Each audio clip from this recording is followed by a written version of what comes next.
Welcome back to Worlds of Protheka audiobooks. And if this is your first time, be warned. Once you step into Protheka, you'll never want to leave. With beasts who will stop at nothing to protect the women they love, and women who are only just finding out what a real man can be, you'll lose yourself in the dark romance of these fantasy stories. To bring you these free full audiobooks, we have to listen to this platform's guidelines, and they say that Protheka's steamiest scenes aren't allowed. But you can still get them from the unabridged version of any Prothekan audiobook. All you have to do is go to worldsofprotheka.com. With promo code YouTube30, we're offering you the opportunity to get 30% off of any audiobook, ebook, or bundle. We appreciate you subscribing to the channel, as it makes bringing these free full audiobooks to you possible. Don't forget to like and comment to let us know what you think. Protheka's magic is eternal, and this story is just the beginning.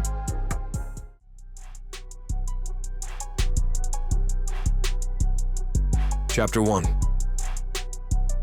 Christos.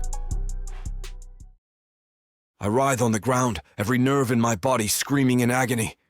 My skin feels like it's on fire, burning from the inside out. I try to scream, but my voice catches in my throat as my bones begin to shift and crack. The pain is unlike anything I've ever experienced, worse than the time I broke my arm during a diving expedition off the coast of Santorini. What's happening to me? I gasp, clawing at the earth beneath me. My fingers dig into the soil, desperately seeking an anchor against the torment racking my body. The pain intensifies, centering on my back. I feel something tearing through my flesh, ripping and stretching. My muscles spasm uncontrollably as two massive protrusions begin to emerge from my shoulder blades.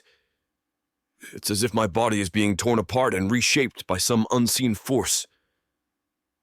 I roll onto my stomach, pressing my forehead into the cool dirt. My vision blurs, and I struggle to stay conscious through the excruciating transformation. The sound of tearing fabric fills my ears as my shirt rips apart, unable to contain the new appendages forcing their way out. I can feel the night air on my exposed skin, a stark contrast to the internal inferno consuming me. Wings. I have wings. The realization hits me like a punch to the gut, and I'm overwhelmed by a mix of terror and awe. What the hell am I becoming? This can't be real. But the pain is undeniably, horrifically real. They unfurl slowly, each movement sending shockwaves of pain through my body.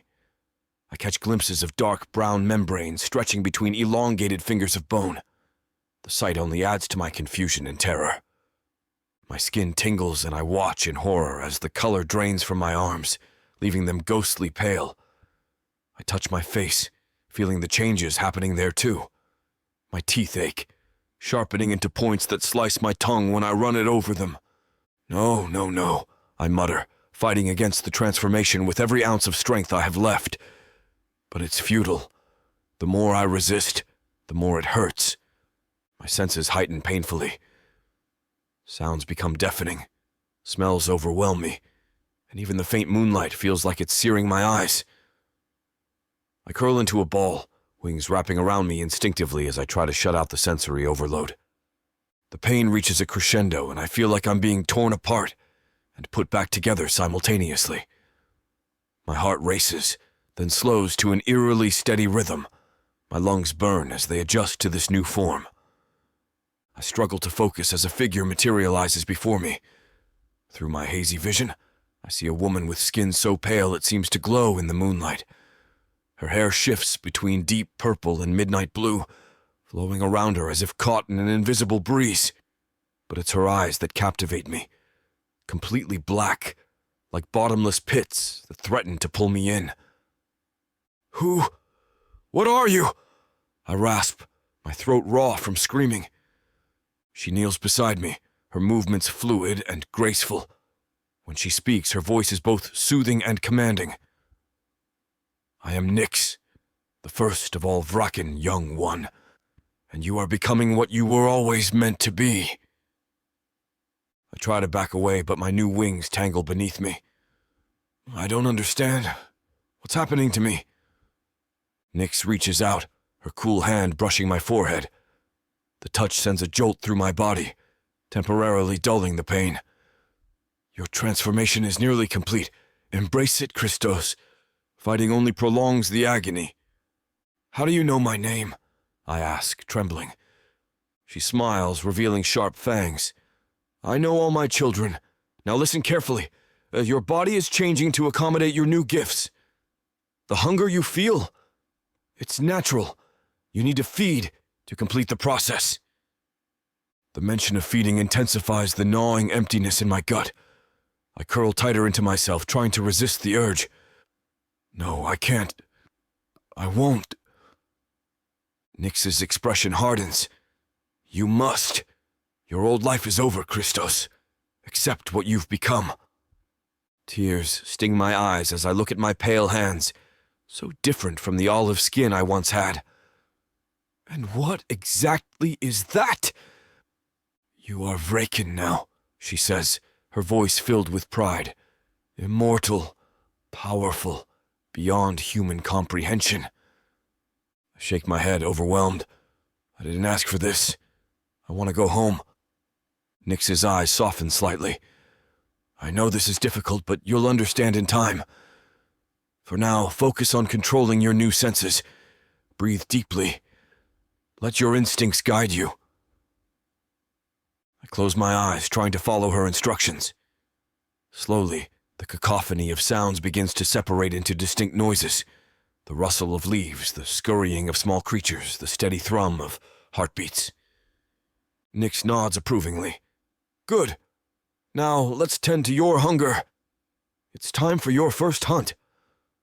I stagger to my feet, my new wings unfurling instinctively to help me balance. The world around me comes into sharp focus, every detail crystal clear. I can see individual leaves on trees hundreds of feet away, hear the heartbeats of small animals scurrying through the underbrush. The sense of the forest assault my nose, earth, decay, and something tantalizingly sweet that makes my mouth water. What is that smell?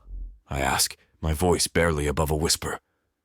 Nyx's lips curl into a knowing smile. Blood. You can smell it pumping through every living creature around us. Now, let your instincts guide you. Hunt. I shake my head, trying to resist the pull. But the hunger gnaws at me, an all-consuming need that threatens to overwhelm my senses. Before I can stop myself, I'm moving through the forest at impossible speeds, my feet barely touching the ground. I spot a deer grazing in a small clearing. In an instant, I'm upon it. My hand closes around its neck, lifting it effortlessly. The deer's terrified eyes meet mine, and for a moment I hesitate. But then I smell its blood, hear its frantic heartbeat. My newfound instincts take over. My fangs pierce its flesh, and warm blood floods my mouth. The taste is indescribable, rich, complex, satisfying in a way nothing else has ever been. I drain the deer dry in seconds, letting the carcass fall to the ground. As I wipe my mouth with the back of my hand, I'm hit by a wave of conflicting emotions. Horror at what I've done battles with an intense feeling of satisfaction and power. How do you feel? Nyx asks, suddenly beside me. I turn to her, my voice shaking. Alive. More alive than I've ever felt, and that terrifies me. She nods, understanding in her black eyes. The hunt is part of who we are now, Christos. Embrace it. I look down at my hands, still stained with blood. I don't know if I can. You will, she says confidently. In time, you'll learn to control your hunger, to use your new abilities. But for now, let yourself feel the rush. It's the only way to truly understand what you've become. I close my eyes, letting the sensations wash over me. The strength coursing through my veins, the heightened awareness of everything around me, the lingering taste of blood on my tongue. It's intoxicating and terrifying all at once. Chapter 2. Aria. I sprint through the maze of industrial corridors, my lungs burning with each ragged breath. The metallic tang of rust and oil fills my nostrils as I dart around another corner, my shoes squeaking on the grimy concrete floor. "She went this way." A gruff voice echoes off the walls behind me. They're getting closer. I push myself harder, my legs screaming in protest. The dim emergency lights cast eerie shadows, transforming innocuous pipes and machinery into monstrous shapes. My heart hammers against my ribs, threatening to burst from my chest. A door looms ahead. I grab the handle, twisting desperately. Locked. "Damn it!" I hiss, spinning around. The footsteps grow louder, accompanied by harsh breathing and the crackle of radios. I scan the corridor, searching for an escape route. My eyes land on a narrow gap between two massive storage tanks. Without hesitation, I squeeze through the opening, scraping my arms on rough metal edges. The space is tight, barely wide enough for my body. I hold my breath, pressing myself against the cold surface of one tank. The pursuers' voices grow clearer. "Where'd she go?" "Check those doors. She couldn't have gotten far." I clamp a hand over my mouth, muffling my panicked gasps. Sweat trickles down my spine, my shirt clinging uncomfortably to my skin. The acrid smell of chemicals burns my nostrils, making my eyes water. A beam of light sweeps across the floor, inches from my hiding spot. I press myself further into the shadows, praying they don't notice the gap. "Nothing here. Let's try the next section." The footsteps recede, but I don't dare move. My muscles quiver with tension, screaming for release. I count to 60, then slowly, carefully, begin to edge out of my cramped sanctuary. I lean against the cold metal of the storage tank, my heart still racing. As my breath steadies, memories of the past few weeks flood back, piecing together how I ended up in this mess. It started with a tip from an anonymous source, a whisper about Nexus Corp's secret lab, buried deep beneath their shiny corporate headquarters. At first I thought it was just another dead end, but something about this lead felt different. I dig into my jacket pocket, fishing out the crumpled napkin with hastily scrawled coordinates. The coffee stain hasn't obscured the numbers, thank God. I'd spent days staking out those coordinates, watching employees come and go at odd hours. My mind drifts to the night I finally got my break. I'd sweet-talked my way past security, posing as a new lab tech working the graveyard shift. The guard barely glanced at my forged ID before waving me through. Once inside, I'd slipped into an empty office and hacked into their system. Years of investigative work had honed my skills, and within minutes, I was in. What I found I knew would be worth a story. Files upon files of environmental violations. My fingers fly to my throat, feeling for the small data chip hidden in my necklace. All the evidence is there, ready to blow this whole thing wide open, if I can just get out of here. A distant shout snaps me back to the present. They're still searching, getting closer. I need to move. I take a deep breath, steeling myself. There's a service elevator at the end of this corridor. If I can reach it, I might have a chance. Slipping out from behind the tanks, I creep forward, every sense on high alert. The weight of my discovery presses down on me.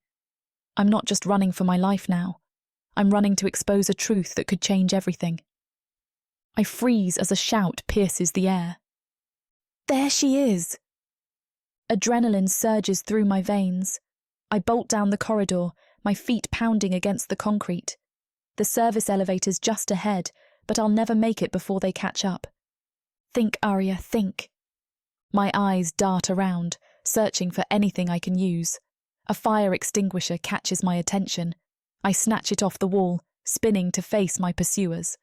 The nozzle hisses as I spray a thick cloud of white powder, obscuring their vision. Can't see anything. Don't let her get away! I drop the extinguisher and dash toward a nearby junction. Left or right? My instincts scream left, but I know better. Always go against the grain. I veer right, my shoes squealing on the slick floor. The corridor stretches before me, lined with unmarked doors. I need to buy time, create confusion. A memory flashes, an old interview technique, misdirection. I grab the handle of the nearest door, yanking it open. The hinges screech, echoing down the hall. I slam it shut without entering, then sprint to the next door. Open, slam, open, slam. A cacophony of banging doors fills the air. Check every room. Perfect. Let them waste time searching empty spaces. I race on, my lungs burning. A stack of empty barrels looms ahead. With a grunt, I shove them over. They clatter across the floor, blocking the path behind me. The pursuit slows, but doesn't stop. I need more. A maintenance cart sits abandoned nearby. I grab it, wheeling it furiously down the hall. My eyes lock onto a T-junction ahead. As I reach it, I give the cart a hard shove to the left, sending it careening down the corridor. I dart right, pressing myself against the wall. Heavy footsteps approach. I hold my breath, praying my gambit pays off. The cart! She went that way. The footsteps recede, following the false trail. I allow myself a small smile. Years of chasing leads and dodging corporate security are finally paying off. But I can't relax yet. I push off from the wall, my legs protesting as I force them into a run once more. The service elevator can't be far now. As I round another corner, my heart leaps. There it is, the battered metal doors of my escape route. I slam my palm against the call button, willing it to arrive faster. Come on, I mutter, glancing over my shoulder. The elevator dings. I practically dive inside, jabbing at the ground floor button. As the doors start to close, I hear shouts in the distance. There! By the elevator. My pursuers round the corner, their faces contorted with rage. But it's too late. The doors slide shut, and I feel the lurch of ascent. I slump against the elevator wall, my heart pounding in my ears. The gentle hum of machinery feels surreal after the chaos below. The elevator dings, doors sliding open to reveal the quiet lobby. It's late, only a lone security guard at the desk. I straighten my rumpled clothes, forcing a calm expression as I stride past him. Long night? He asks, eyebrow raised. I manage a weak smile. You have no idea. The cool night air hits me as I exit the building, a stark contrast to the stifling heat of the industrial complex below. I resist the urge to run, instead adopting a brisk walk. Can't draw attention now. I turn a corner, ducking into a narrow alley.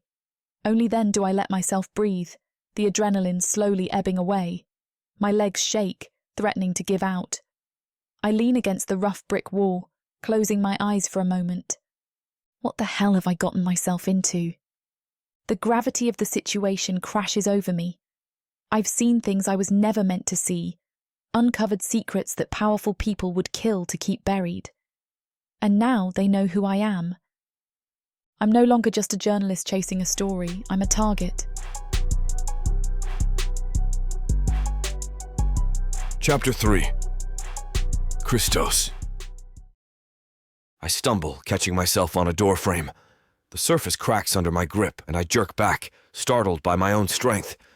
That's the third piece of furniture I've broken today. Easy there, newborn.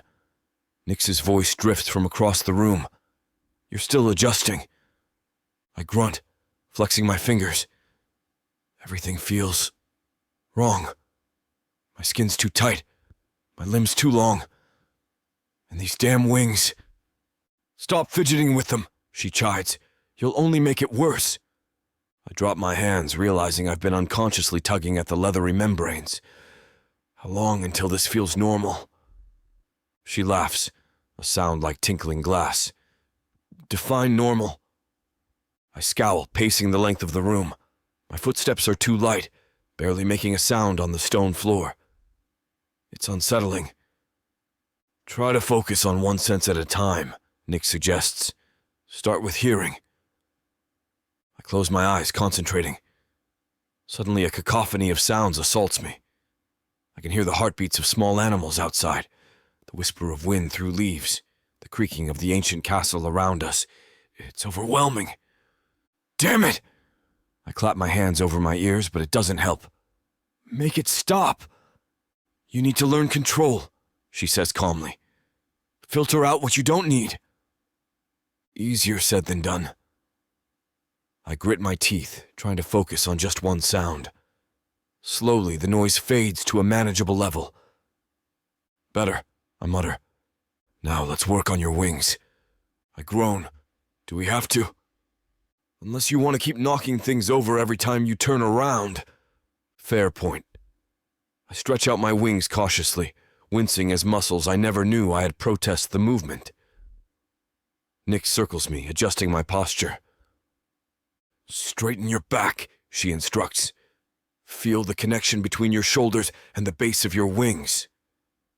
I try to follow her guidance, but it's like learning to walk all over again. My wings refuse to cooperate, flapping erratically and sending a gust of wind through the room. A vase topples off a shelf, shattering on the floor. Damn it, I curse. Sorry. Nyx waves off my apology. It's just a vase. Focus. She guides me through some more basic movements before giving me a rare smile. Good. I think it's time for a break. I follow Nyx out of the cabin, my new senses immediately overwhelmed by the night. The darkness isn't dark at all. I can see every detail of the forest around us with crystal clarity. The scents of pine, earth, and something wild and unfamiliar fill my nostrils. We approach a clearing where other Vrakin gather around a crackling fire. I can instantly feel their magic. Their pale skin gleams in the firelight, long hair flowing in the breeze. And they all have wings like mine. I try not to stare. Sit, Nyx commands, gesturing to an empty spot. I lower myself carefully, still unused to my new body. The others watch me with curiosity, like they too aren't too used to seeing others. Nyx takes her place at the head of the circle. Her presence commands attention, her black eyes reflecting the flames.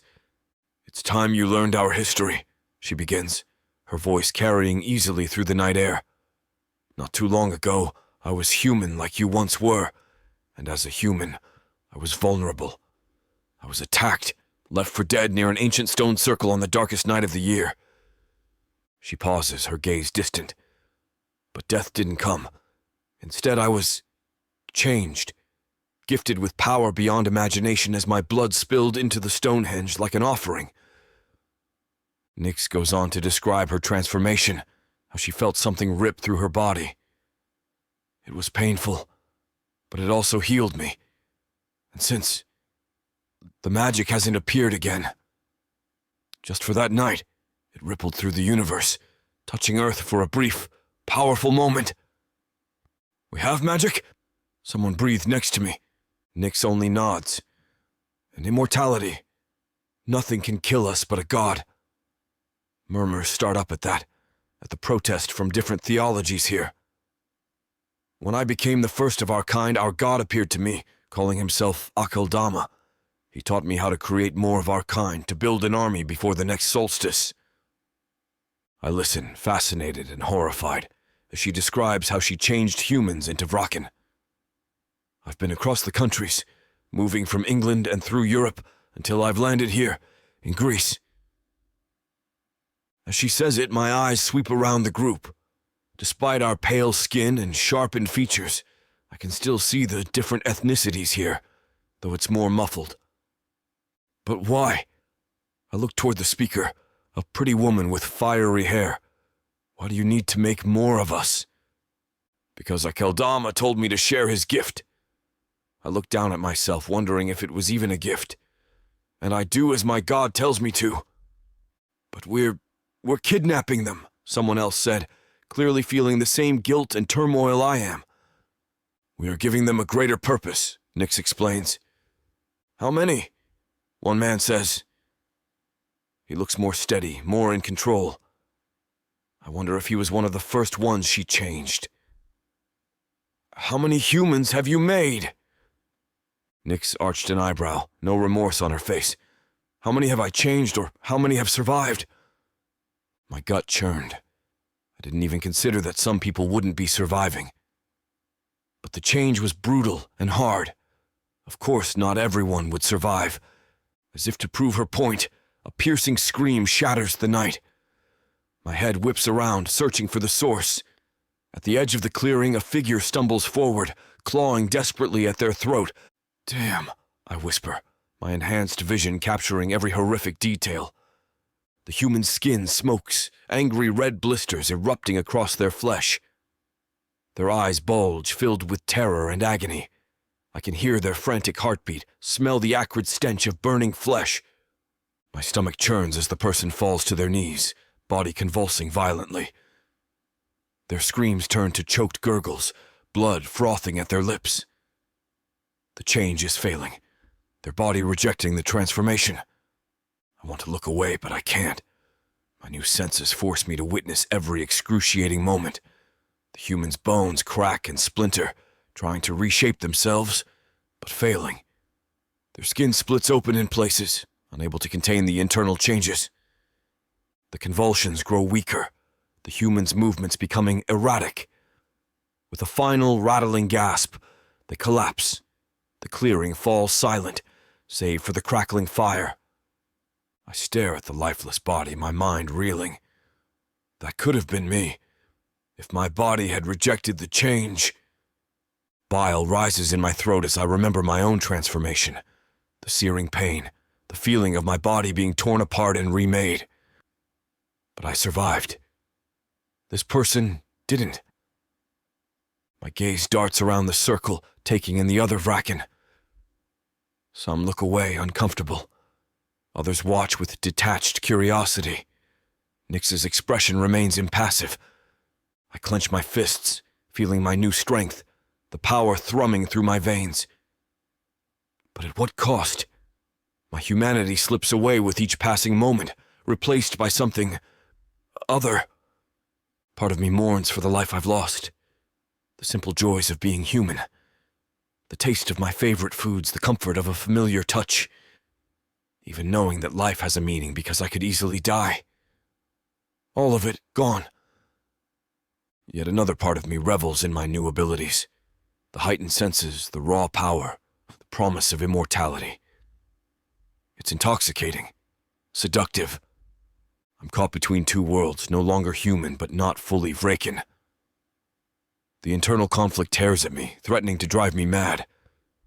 How can I reconcile these warring parts of myself?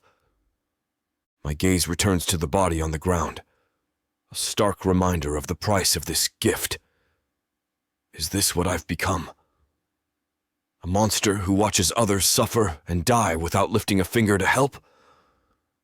I swallow hard, trying to push down the guilt and horror. This is my reality now. I have to adapt, to embrace my new nature, or I'll be consumed by it.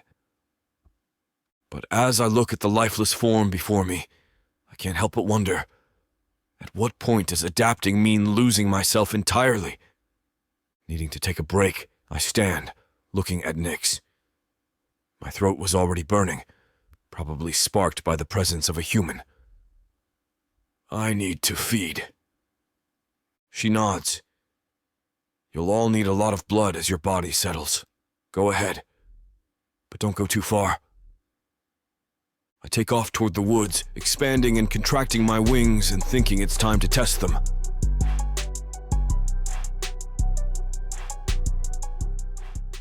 Earth is pretty much a desolate wasteland since the orcs came over from Protheka, and being a woman, the best you can hope is to be someone's property.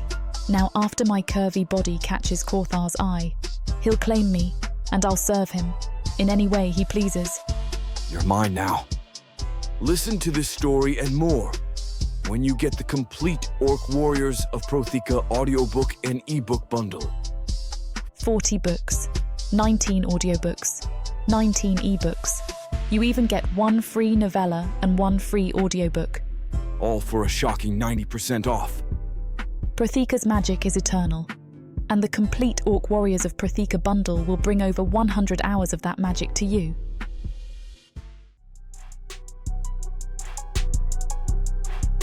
Chapter 4. Aria. I slam the door shut behind me, chest heaving as I try to catch my breath. My heart pounds so hard I swear it's trying to escape my ribcage. Sweat trickles down my back and my legs tremble from the adrenaline rush. Damn, I mutter, sliding down against the door. That was too close. My hands shake as I pull out my phone, checking to make sure I haven't been followed. The screen's cracked, must have happened during the chase, but it still works. No suspicious activity outside. For now. I scan the dingy motel room. It's not much, but it'll have to do, at least until I figure out my next move. My bag hits the floor with a thud as I dump its contents onto the bed. Notebooks, USB drives, crumpled receipts, my life's work for the past 6 months, the story that almost got me killed. Okay, Arya, I tell myself. Think. What do you know? I grab a marker and start scribbling on the grimy wall. Names, dates, locations. Connections start forming in my mind, and I draw lines between them. Red for definite links, blue for maybes. Gentech Industries, I mutter, circling the name. What are you hiding? My notes sprawl across the wall, a chaotic web of information. But patterns emerge. Shipments to unmarked facilities, unexplained deaths, money trails leading to shell companies, all leading back to environmental violations that I uncovered files of before. I step back, surveying my work. It's messy, but it's all here. Months of digging, late nights, and close calls condensed into this makeshift conspiracy board. My phone buzzes, making me jump. Unknown number. I hesitate, then slide my thumb across the screen. I stare at my phone, heart racing. The anonymous message glows on the screen, promising answers I've been chasing for months. It's just a list of coordinates, and under it a single line that says, "A secret facility conducting unethical experiments." It's like the answer has just fallen straight into my lap. It's almost too good to be true. Shoot, I mutter, running a hand through my hair. This could be it. I pace the cramped motel room, mind whirling. If this tip's legit, it blows my initial investigation wide open. Environmental violations were just the tip of the iceberg. What the hell are they really up to? No time to waste. I grab my laptop, fingers flying over the keys. Flight to Athens, ferry schedules, local contacts. It's a scramble, but within hours, I've got a plan. It seems the corporation behind this facility is the same one I was originally investigating, a parent company for both Neos Cosmos and Gentech Industries. If one has missing people and the other is conducting unethical experiments, I have to find out what's going on there. 2 days later, I'm on a rickety boat, salt spray stinging my face as we approach the island. It's smaller than I expected, all rocky cliffs and dense vegetation. Perfect for hiding secrets. Remember, I whisper to myself, adjusting my designer sunglasses, you're Alexia Demas, tech entrepreneur and potential investor. Cool, confident, loaded. The boat docks, and I step onto the weathered pier, heels clicking against wood. A sleek black car waits at the end, a man in a crisp suit standing beside it. Ms. Demas, he smiles, all teeth. Welcome to Neos Cosmos. We're thrilled to have you here. I flash my most dazzling smile. The pleasure's all mine. I've heard fascinating things about your work. He opens the car door, and I slide in, heart pounding beneath my carefully calm exterior. As we drive, I take in every detail. The winding road, the security checkpoints, the glimpses of strange structures through the trees. Your facility is quite remote, I comment casually. The man, Dr. Stavros, he'd introduced himself, nods. Privacy is essential in our line of work. We're pushing boundaries here, Ms. Demas, changing the world. I lean forward, letting excitement creep into my voice. Tell me more. As he launches into a carefully rehearsed spiel about revolutionary biotech and unlocking human potential, my mind races. What's really going on behind those sleek walls? What are they hiding? The car pulls up to a gleaming white building, all curves and glass. It's beautiful, futuristic, and utterly terrifying. "Shall we begin the tour?" Dr. Stavros asks, opening my door. I step out, straightening my jacket, lead the way. As we walk towards the entrance, I steel myself. Whatever's inside, I'm going to find out, no matter the cost. I wait until a lab tech comes up to Dr. Stavros and slip away while he is distracted, my heart racing as I duck into an unmarked corridor. The pristine white walls give way to stark concrete, and the air grows thick with the scent of chemicals. My journalistic instincts kick into high gear, every nerve on edge as I creep further into the bowels of the facility. The stark contrast between the sleek public facade and this gritty industrial underbelly only confirms my suspicions. There's definitely something sinister going on here. I strain my ears, listening for any approaching footsteps, while my eyes dart around, searching for anything out of place. Whatever secret Stavros is hiding, I'm determined to uncover them, no matter how dangerous it might be. "Holy hell," I whisper, pulling out my phone to snap photos. Rows of cages line the walls, filled with something. Not quite human, not quite animal. My stomach churns. I creep further, documenting everything. Vials of strange, glowing liquids, charts with impossible data, files left lying around. I snap pictures, knowing I can read it all later. "This is it," I breathe, adrenaline surging. "This'll take them down for good." A shout echoes down the hall. "Hey, you can't be here!" Damn it. I bolt, shoving my phone in my pocket and sprinting past bewildered scientists. Alarms blare and heavy footsteps thunder behind me. I burst through an emergency exit, gasping as I hit fresh air. The dense forest looms ahead, my only chance. I'm on an island, so I can't get too far. "Stop her!" someone yells. I plunge into the trees, branches whipping my face as I run. My designer heels are long gone, bare feet pounding the earth. I weave between trunks, trying to lose them, but their shouts grow closer. My lungs burn as I push myself harder.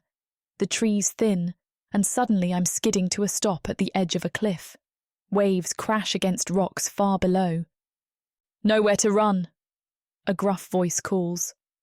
I spin to see 3 armed guards emerging from the trees, guns trained on me.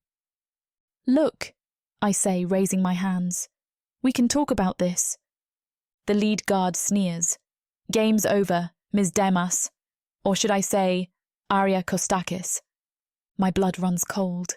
They know who I am. "Step away from the edge," he orders. Nice and slow. I glance behind me at the churning sea.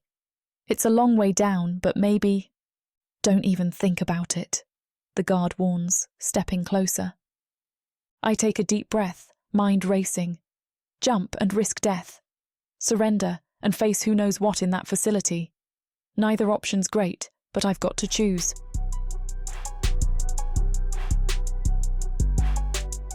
Chapter 5.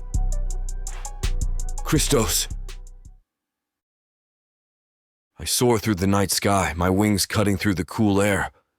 I'm surprised how easily I took to flight when everything else has been difficult, but it feels natural. The hunt calls to me, a primal urge I can't ignore. My heightened senses pick up every rustle of leaves, every scurry of small creatures below. But it's not enough. I need more. Then it hits me, a scent so potent, so intoxicating, it makes my head spin. Fear, adrenaline, human. My body reacts instantly, every fiber of my being drawn to it like a moth to flame. But it's not just hunger that propels me forward. It's an underlying pull, something that demands I come. I dive, following the scent trail. It leads me to a remote part of the island, near a cliff overlooking the sea. As I get closer, I hear voices. Angry shouts. Rapid footsteps. I land silently in a nearby tree, my eyes adjusting quickly to the darkness. That's when I see her. A woman, cornered by a group of men in dark uniforms. She's breathless, her back against the cliff edge, nowhere to run. "Give us the evidence, and maybe we'll let you live," one of the men snarls. The woman's eyes flash with defiance. Go to hell. Something stirs inside me. Admiration? Hunger? Both? I can't tell. All I know is that I want her. Not just her blood, but her. Her bravery calls to me in a way I've never experienced before. The men move closer, their intentions clear. I should leave. This isn't my fight. But I can't. Every instinct screams at me to intervene. I move without thinking, my body acting on pure instinct. In a blur of motion, I'm among the attackers. My newfound strength and speed are terrifying, even to me. The first man doesn't even see me coming. I grab him by the throat, lifting him off the ground. His eyes widen in shock and fear. I bare my fangs, sinking them into his neck. The rush of warm blood floods my mouth, and I drink deeply, desperately. His struggles weaken, then cease altogether. I drop his lifeless body and turn to the others. They're frozen in disbelief, their weapons forgotten in their hands. I snarl, a sound so inhuman it startles even me. Two of them try to run. It's futile. I'm on them in seconds, my wings propelling me forward with impossible speed. I take them down easily, my hands crushing their windpipes before I feed. The last man, the one who threatened the woman, stands his ground. He fires his weapon, but I barely feel the impact. The bullets can't penetrate my new, hardened skin. What are you?" he gasps. I don't answer. I'm beyond words now, consumed by bloodlust and rage. I lunge at him, my teeth tearing into his flesh. His screams are cut short as I drain him dry. When it's over, I stand among the bodies, panting. Blood drips from my mouth, staining my shirt. For the first time since my transformation, I feel truly satiated. The constant gnawing hunger that's been my companion is finally silent. But as the red haze of bloodlust fades, horror sets in. I look at my hands, covered in blood, at the lifeless bodies strewn around me. What have I done? I'm a monster. A killer. I turn slowly, remembering the woman I came to save. She's still there, pressed against the cliff face, her eyes wide with terror. Not of her attackers anymore, but of me. I stare at the woman, my emotions a tumultuous storm. The scent of her fear is intoxicating, but it's not just her blood that calls to me. There's something else, something I can't quite explain. She's beautiful, even in her terror. Her long, dark hair whips around her face in the sea breeze, and her hazel eyes, though wide with fright, hold a spark of defiance. It's that spark that captivates me, that draws me in despite every instinct screaming at me to flee. I take a step towards her, and she flinches. The movement sends a pang through my chest.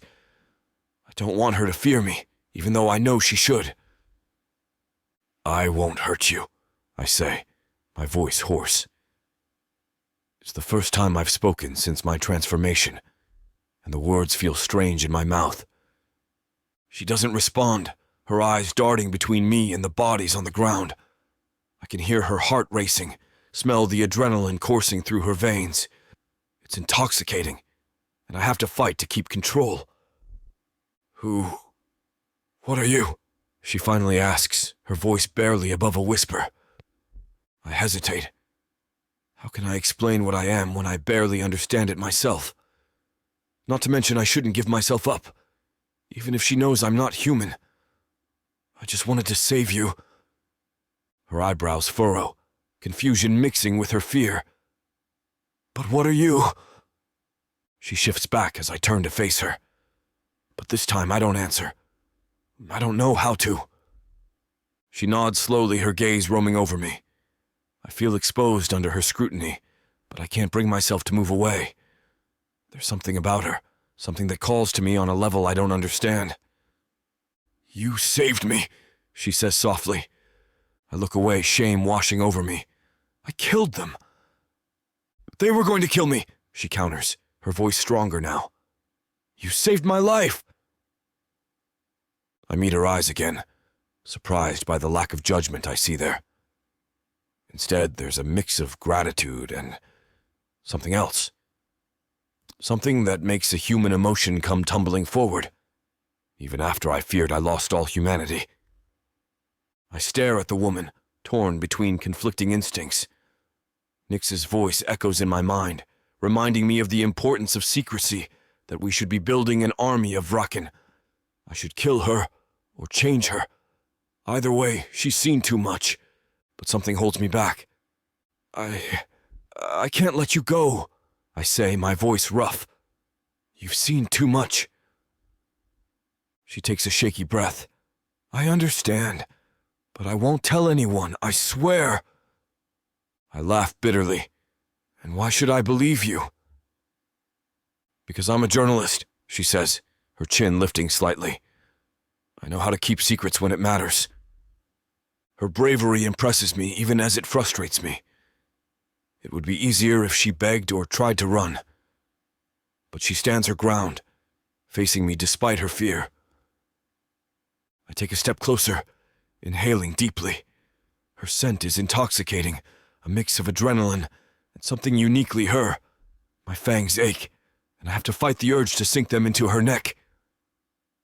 You don't understand, I growl. I can't trust you. She swallows hard but doesn't back down. Then don't trust me. Keep me with you if you have to. But please, don't kill me. Her words surprise me. Keep her with me? The idea is both tempting and terrifying. I shouldn't even consider it. And yet, I can't. Please. Her body is starting to tremble, and I'm not sure if it's from fear or adrenaline. Please, just don't. I open my mouth to respond, but before I can, her eyes roll back in her head. The stress and fear finally catch up with her, and she crumples to the ground in a dead faint. I catch her before she hits the rocky ground, my enhanced reflexes kicking in. Her body is warm against mine, her heartbeat strong but erratic. I hold her, frozen in indecision. What do I do now? I can't leave her here, unconscious and vulnerable. But taking her with me feels like crossing a line I can't uncross. As I stand there, cradling her unconscious form, I realize I've already made my decision. I can't kill her, and I can't leave her, which means I have only one choice left. From the depths of the darkness of Protheka, Or clawing up from the realms of fantasy. come the most fearsome beasts you have ever seen. These monsters are done watching from the shadows. Now, as they step into the light, something unexpected grips them. Something even they can't fight off. Love, Vampires. demons, Dark elves. gods. Minotaurs. Creatures of light and dark. They will protect their mates. Do whatever needs to be done. Morally grey heroes who will burn the world to protect the women who love them. 10 audiobooks. Fall into over 60 hours of fantasy romance. 20 ebooks. Over 1 million words of these brutes who will protect their women. Even if they might destroy themselves in the process. Get the immersive Protheka fantasy romance bundle. For 80% off, right now, dive into Protheka at a once-in-a-lifetime discount. The first bundle to offer both ebooks and audiobooks on worldsofprotheka.com. Protheka's magic is eternal, and this romantasy bundle will make it endless.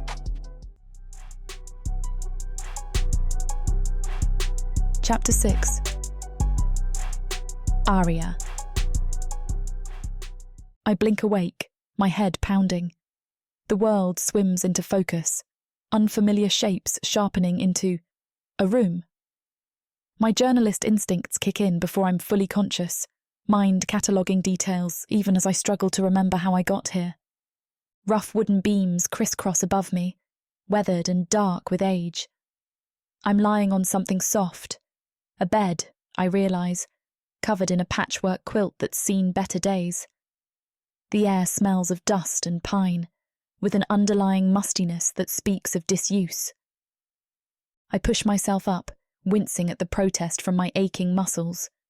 The room's a study in contrasts.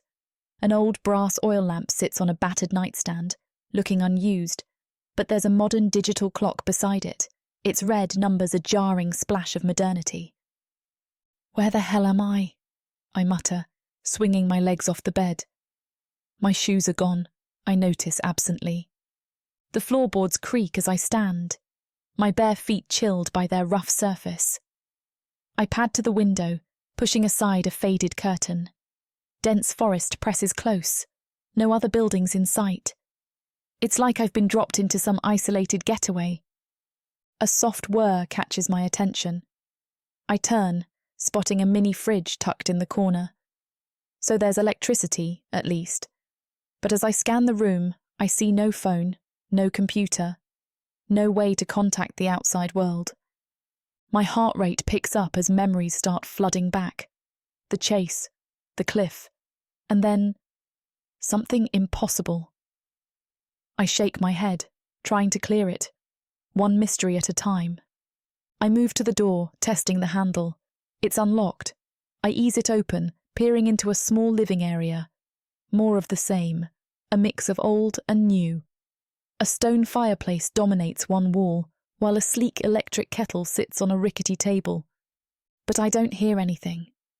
And for some reason I decide to stay silent, my body feeling an immediate threat that I don't know yet. I step further into the room, eyes darting for anything I can use as a weapon if needed. My fingers itch for my phone, for any way to document this strange place. The journalist in me is already composing headlines, even as fear churns in my gut. I ease the cabin door open, wincing at the slight creak. The forest air hits me, crisp and heavy with the scent of pine. My bare feet sink into damp earth as I step outside, sending a shiver up my spine. The cabin sits at the edge of a clearing, surrounded by towering trees. As my eyes adjust to the dim light filtering through the canopy, I spot more structures dotting the area. It's like stumbling onto an abandoned summer camp, frozen in time. My journalistic instincts kick in, overriding the fear that pulses through my veins. I creep towards the nearest cabin, its weathered boards warped and greying. The windows are clouded with grime, impossible to see through. I try the door, locked. Moving on, I count at least a dozen cabins in various states of disrepair. Some look barely standing, while others seem almost livable. It's eerily quiet, save for the rustle of leaves and the occasional bird call. I pause, pressing myself against the rough bark of a massive oak. Something feels off. The hairs on the back of my neck stand up, and my heart hammers against my ribs. I can't shake the feeling of being watched, hunted even. But by what? Memories of the chase, of those men pursuing me, flash through my mind. And then, something else, something impossible. I shake my head, trying to focus on the present. I spot a larger building in the distance, maybe an old mess hall or community centre. If there are answers, they might be there. But as I take a step towards it, a twig snaps underfoot. The sound echoes unnaturally loud in the stillness. I freeze, every muscle tense. That feeling of danger intensifies, like electricity crackling in the air. My breath comes in short, sharp gasps. Whatever brought me here, whatever saved me from those men, it's close. And I'm not sure if I should be grateful or terrified. I creep closer to the edge of the forest, my curiosity overriding my caution. The trees thin out, revealing a vast clearing that takes my breath away. But not in a good way. Dozens of people mill about, their movements slow and listless. Many are laying on the ground, moaning. At first glance, they remind me of patients in a hospital ward, but this is no medical facility. The open field is dotted with makeshift shelters, tents, lean-tos, even a few rickety shacks. But it's the people themselves that send a chill down my spine. Their skin is unnaturally pale, almost translucent in the weak sunlight. Dark circles ring sunken eyes, and their bodies seem frail, as if a strong gust of wind might blow them away. Some huddle in small groups, whispering in voices too low for me to hear. Others wander aimlessly, their gazes unfocused and distant. A gust of wind rustles the leaves around me, and I instinctively duck lower. But no one in the clearing reacts to my presence. They seem oblivious to everything beyond their own misery. I scan the area, looking for any sign of authority figures or guards. Nothing. Just more of those sickly individuals, going through the motions of a mockery of normal life. I spot what looks like a makeshift infirmary near the centre of the clearing. A few people lie on cots, attended to by others who seem only marginally healthier. Whatever's afflicting these people, it's clear they're not getting proper medical care. Questions swirl in my mind, each more unsettling than the last. Is this some kind of quarantine zone, a secret testing facility? And how the hell did I end up here? I take a deep breath, trying to calm my racing thoughts. I need to find a way out, to expose whatever's happening here. But first, I need more information. I freeze as a twig snaps behind me. Before I can turn, a hand clamps over my mouth, another wrapping around my waist. I'm lifted off my feet, heart pounding as we move with inhuman speed back towards the cabin I woke up in. Are you trying to get yourself killed? A deep voice hisses in my ear. My captor sets me down inside, slamming the door shut. I whirl to face him, and my breath catches. It's the man from the cliff, impossibly pale, with green eyes that seem to glow in the dim light. Who are you? I demand, backing away. What is this place? He runs a hand through his dark hair, frustration etched on his face. My name is Christos, and you shouldn't be here. No crap, I snap. But I am here, so start talking. What's wrong with those people out there? Christos's jaw clenches. It's complicated. They're sick. Nonsense, I counter. This isn't some normal illness. What are you hiding? He takes a step closer, and I fight the urge to retreat. There's something dangerous about him, but also alluring. I shake my head, trying to focus. Listen, Christos says, his voice low and urgent. You're in danger here. I shouldn't have brought you, but I couldn't just leave you to die. So you saved me from those men, only to what? Keep me prisoner? His eyes flash with something, anger, hunger. I'm trying to protect you. From what? I press. Christos hesitates, and I can see him wrestling with how much to reveal. There are things in this world you don't understand. I almost don't answer, but I bite out, Arya. A brief smile touches his lips, but then he sighs, running a hand over his face. Look, you just need to trust me. Trust you? I laugh bitterly. I don't even know you. No, he agrees, his gaze intense. But I'm all you've got right now. I hate that he's right. I'm lost, alone, with no way to contact the outside world. But my instincts are screaming that I've stumbled onto something huge. Whatever's happening on this island, it's big, and Christos might be at the centre of it. Fine, I say, meeting his eyes. But I'm not just going to sit here and play damsel in distress. I want answers. A ghost of a smile touches his lips. You're stubborn, aren't you? You have no idea, I reply. Chapter 7. Christos. I pace the small cabin, my newfound strength barely contained. Aria's scent fills the air, a heady mix of fear, curiosity, and something else. Something that calls to me in ways I don't understand. I clench my fists, willing myself to focus. It's been nearly a day since she woke up. I've managed to find water and food for her, but now I need to feed.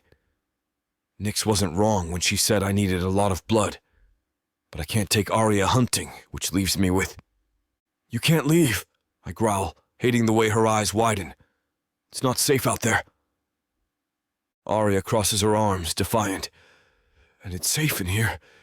With you? Her words sting more than they should. I turn away, wings rustling with agitation. I won't hurt you. Then let me go. I whirl back, fangs bared. You don't understand. There are others. They won't show mercy. Arya's heart rate spikes, but she stands her ground. What are you? The question hangs heavy between us. I struggle to find the words to explain something I barely understand myself. I run a hand through my hair, frustration mounting. Look, I have to go. Hunt, stay here, please. The hunger gnaws at me, a constant ache. But as I look at Arya, I realize something strange. I don't crave her blood. The urge to drain her, to satisfy my thirst, is oddly absent. It unsettles me even more than her presence. I'll be back, I mutter, moving towards the door. Wait, Arya calls out. I pause, hand on the doorknob. You saved me, why? I meet her gaze, seeing determination mixed with fear. Something inside me twists, a feeling I thought I'd lost in the change. I don't know, I admit quietly. As I step outside, her scent lingers, a reminder of the dangerous attachment forming. I spread my wings, ready to take flight, but my thoughts remain grounded. What am I doing? The first would never approve. Humans are prey, nothing more. But Arya, she's different, and that terrifies me more than anything. I soar through the night sky, my wings cutting through the air with newfound grace. The island spreads out beneath me, a patchwork of dark forests and moonlit clearings. My enhanced senses pick up every rustle, every heartbeat in the wilderness below. It's intoxicating and terrifying all at once. As I scan for prey, memories of my old life flood back. I remember late nights in the university lab, peering through microscopes at marine samples. The thrill of discovery, of unraveling nature's mysteries, used to be my greatest joy. Christos, look at this! My lab partner's excited voice echoes in my mind. I see her leaning over a petri dish, dark curls falling across her face. I think we've found a new species of plankton. I blink, the memory fading as quickly as it came. Now, instead of studying life, I'm forced to take it. The irony isn't lost on me. A flicker of movement catches my eye. A wild boar rooting through the underbrush. My mouth waters, instinct taking over. I dive, silent as death. As I feed, another memory surfaces. I'm on a research vessel, the salty breeze whipping through my hair. We're tracking a pod of dolphins, their playful leaps bringing smiles to our faces. I remember the awe I felt, witnessing such intelligence and grace in the natural world. Now, I'm the predator. The thought leaves a bitter taste in my mouth, even as I drain the boar dry. I wipe my mouth, disgusted and satisfied in equal measure. Standing, I catch sight of my reflection in a nearby stream. Pale skin, inhuman eyes staring back at me. I barely recognize myself. You've got a bright future ahead, Christos, my professor once told me, clapping me on the shoulder.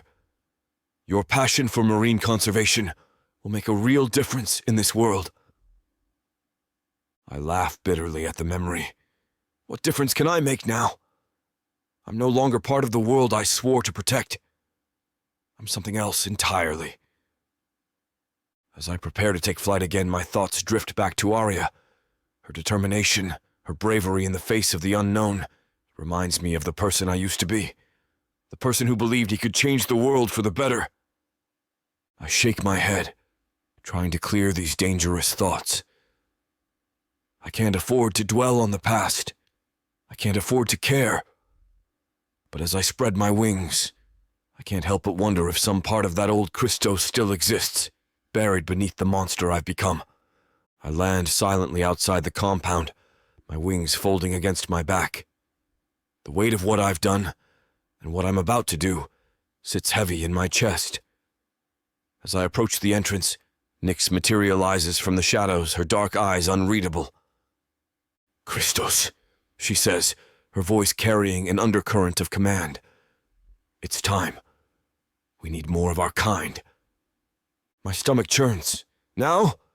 But I've only just—" "Now." Nyx cuts me off, her tone brooking no argument. "Follow me."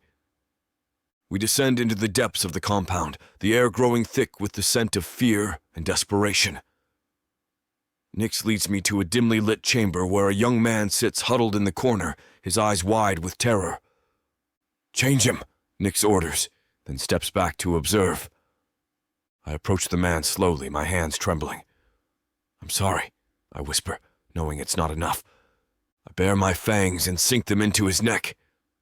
His scream pierces the air as my venom floods his system. I feel his body convulse against mine, every muscle seizing in agony. "Rip open your wrist," Nyx says behind me. "He needs to ingest your blood or you'll just kill him." Feeling nauseous, I bring my wrist to my mouth and rip it open, pressing it to his lips and forcing the blood to pour into his mouth. He chokes and gags, but I don't stop. The man's skin begins to pale, taking on an almost translucent quality. His bones crack and shift beneath his flesh, eliciting howls of pain that echo off the chamber walls. I hold him steady, feeling every tremor, every spasm. Blood vessels burst beneath his skin, creating a network of dark lines across his body. His eyes roll back in his head as he thrashes wildly, foam flecking his lips. The stench of sweat and fear is overwhelming. As his back arches unnaturally, I hear the sickening sound of tissue tearing. 2 bloody protrusions burst from his shoulder blades, the beginnings of wings. The man's screams reach a fever pitch, his voice growing hoarse. The process seems to last an eternity. I hold the man as he writhes and screams, feeling every moment of his agony. My own memories of the change flood back, threatening to overwhelm me. Finally, mercifully, he falls still. I lay him gently on the ground, my hands shaking. His chest rises and falls in shallow breaths. He's alive, but barely. I look up at Nyx, my voice barely a whisper. Is it always like this?" Her eyes are cold as she responds, "Every time. And you'll do it again, Christos. As many times as necessary." The weight of her words crashes over me. This is my future. Inflicting this torture again and again. Nyx will have me fly across borders and islands, pull people from across countries so we aren't detected. And every time there will be people who don't survive.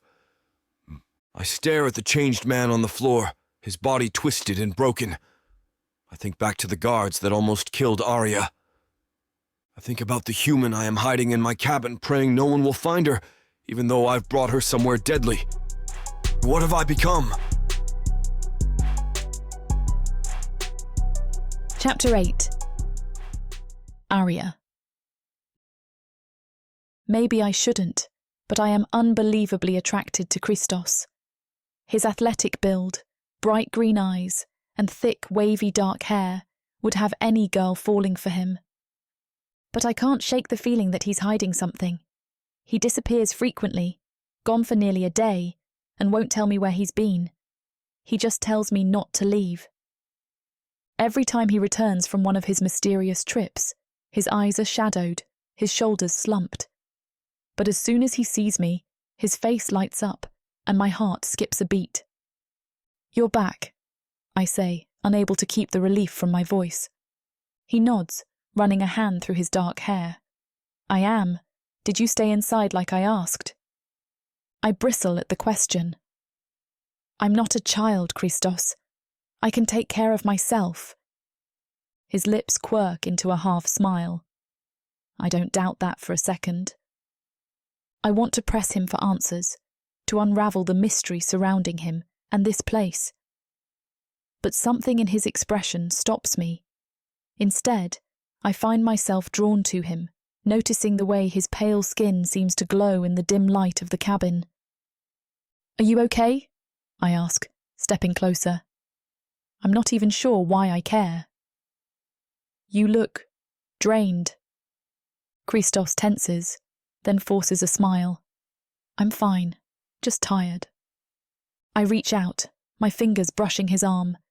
He flinches, but doesn't pull away. "You can talk to me, you know. Whatever's going on, I want to help." His green eyes lock with mine, filled with an intensity that takes my breath away. "Arya, He stops, shaking his head. "It's complicated and dangerous. The less you know, the safer you are." "I'm a journalist, Christos. Danger is part of the job description." He laughs, a low, rumbling sound that sends shivers down my spine. "You're something else, you know that." I grin, emboldened by his reaction. "So I've been told." For a moment we stand there, the air between us charged with unspoken tension. I want to close the distance, to feel his arms around me, even though I shouldn't. I have this nagging suspicion that there's more to Christos than meets the eye. He breaks the silence first, clearing his throat. "You should get some rest. It's late."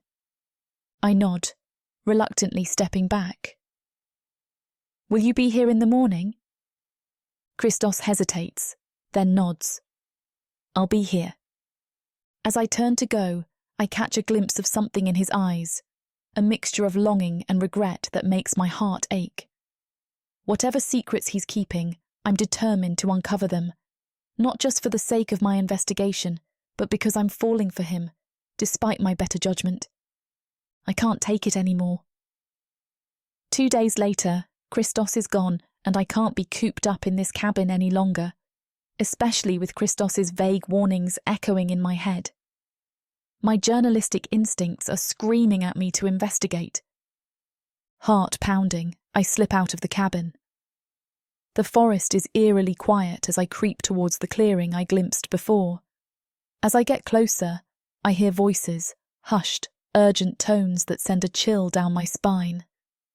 I duck behind a tree, peering around it cautiously. What I see makes my blood run cold. A man, pale as death, has his mouth latched onto another's neck. I clap a hand over my mouth to stifle a gasp. Vampires? It can't be real, and yet... Before I can process what I'm seeing, a twig snaps behind me. I whirl around, coming face to face with a creature straight out of a nightmare. It looks human, but its eyes are wild, feral, despite how beautiful its features are. Its mouth opens in a snarl, revealing razor-sharp fangs. Without warning, it lunges at me. I scream, throwing myself to the side. Fingers graze my arm, tearing through my sleeve and drawing blood with how hard the pressure is. The pain is sharp, immediate. I want to scream, but I don't want to attract more of them. Now, I see why Christos kept telling me it was dangerous, but is this what he is too? Why hasn't he attacked me? The creature, is it a vampire too? Stalks towards me, its eyes fixed on the blood trickling down my arm. I look around frantically for a weapon, anything I can use to defend myself. My hand closes around a fallen branch. I swing it wildly as the creature lunges again. It connects with a sickening thud, but barely slows the monster down. A hand rakes across my shoulder, feeling more like I've been slammed into with a brick. I cry out in pain and terror. This can't be happening. It can't be real. But the pain, the fear, it's all too visceral. I manage to get to my feet, but adrenaline pounds through me. The creature circles me, toying with its prey. Its tongue darts out, licking blood-stained lips. "Please," I whimper, knowing it's futile. This thing isn't human. It doesn't understand mercy. It pounces. I raise my arms in a pitiful attempt to protect myself, bracing for the killing blow. Just as I brace for the impact, a blur of motion catches my eye. Suddenly, Christos is there, inserting himself between me and the creature with inhuman speed. "Run, Arya!" he shouts, his voice strained. But I can't move. I'm frozen, watching in horror and awe as Christos grapples with the monster. His movements are a blur, faster than should be possible. The creature snarls, lashing out with his bare hands and teeth bared. Christos dodges, but not quite fast enough. Blood blossoms on his shirt, where fingers rake across his skin. I gasp, the sound barely audible over the feral growls and the sound of fists connecting with flesh. Christos fights with a strength that defies belief, throwing the creature back with enough force to splinter a nearby tree. But the monster is relentless. It springs back, fangs bared. They clash again, a whirlwind of pale limbs and flashing teeth. Christos takes hit after hit, each one making me wince. Yet he keeps fighting, placing himself between the creature and me every time it tries to lunge in my direction. "Christos!" I cry out as the creature rakes across his back, tearing his shirt to shreds. Blood wells up from the wounds, but Christos doesn't falter. With a roar that sounds barely human, Christos grabs the creature by the throat and hurls it away. It crashes through the underbrush, the sound of breaking branches echoing through the forest. For a moment, everything is still. Then we hear it, the sound of rapid footsteps retreating into the distance. Christos stands there, chest heaving, his pale skin marred with cuts and bruises. His eyes, when they meet mine, are wild, almost feral. For a moment, I'm not sure if he recognizes me. "Christos," I whisper, taking a tentative step forward. He blinks, and the wildness recedes. "Arya," he breathes, relief evident in his voice. Then his legs give out, and he collapses to his knees. I rush to his side, my own injuries forgotten. Up close, I can see the extent of the damage. Deep gashes crisscross his torso and back, blood seeping from wounds that should have killed a normal man.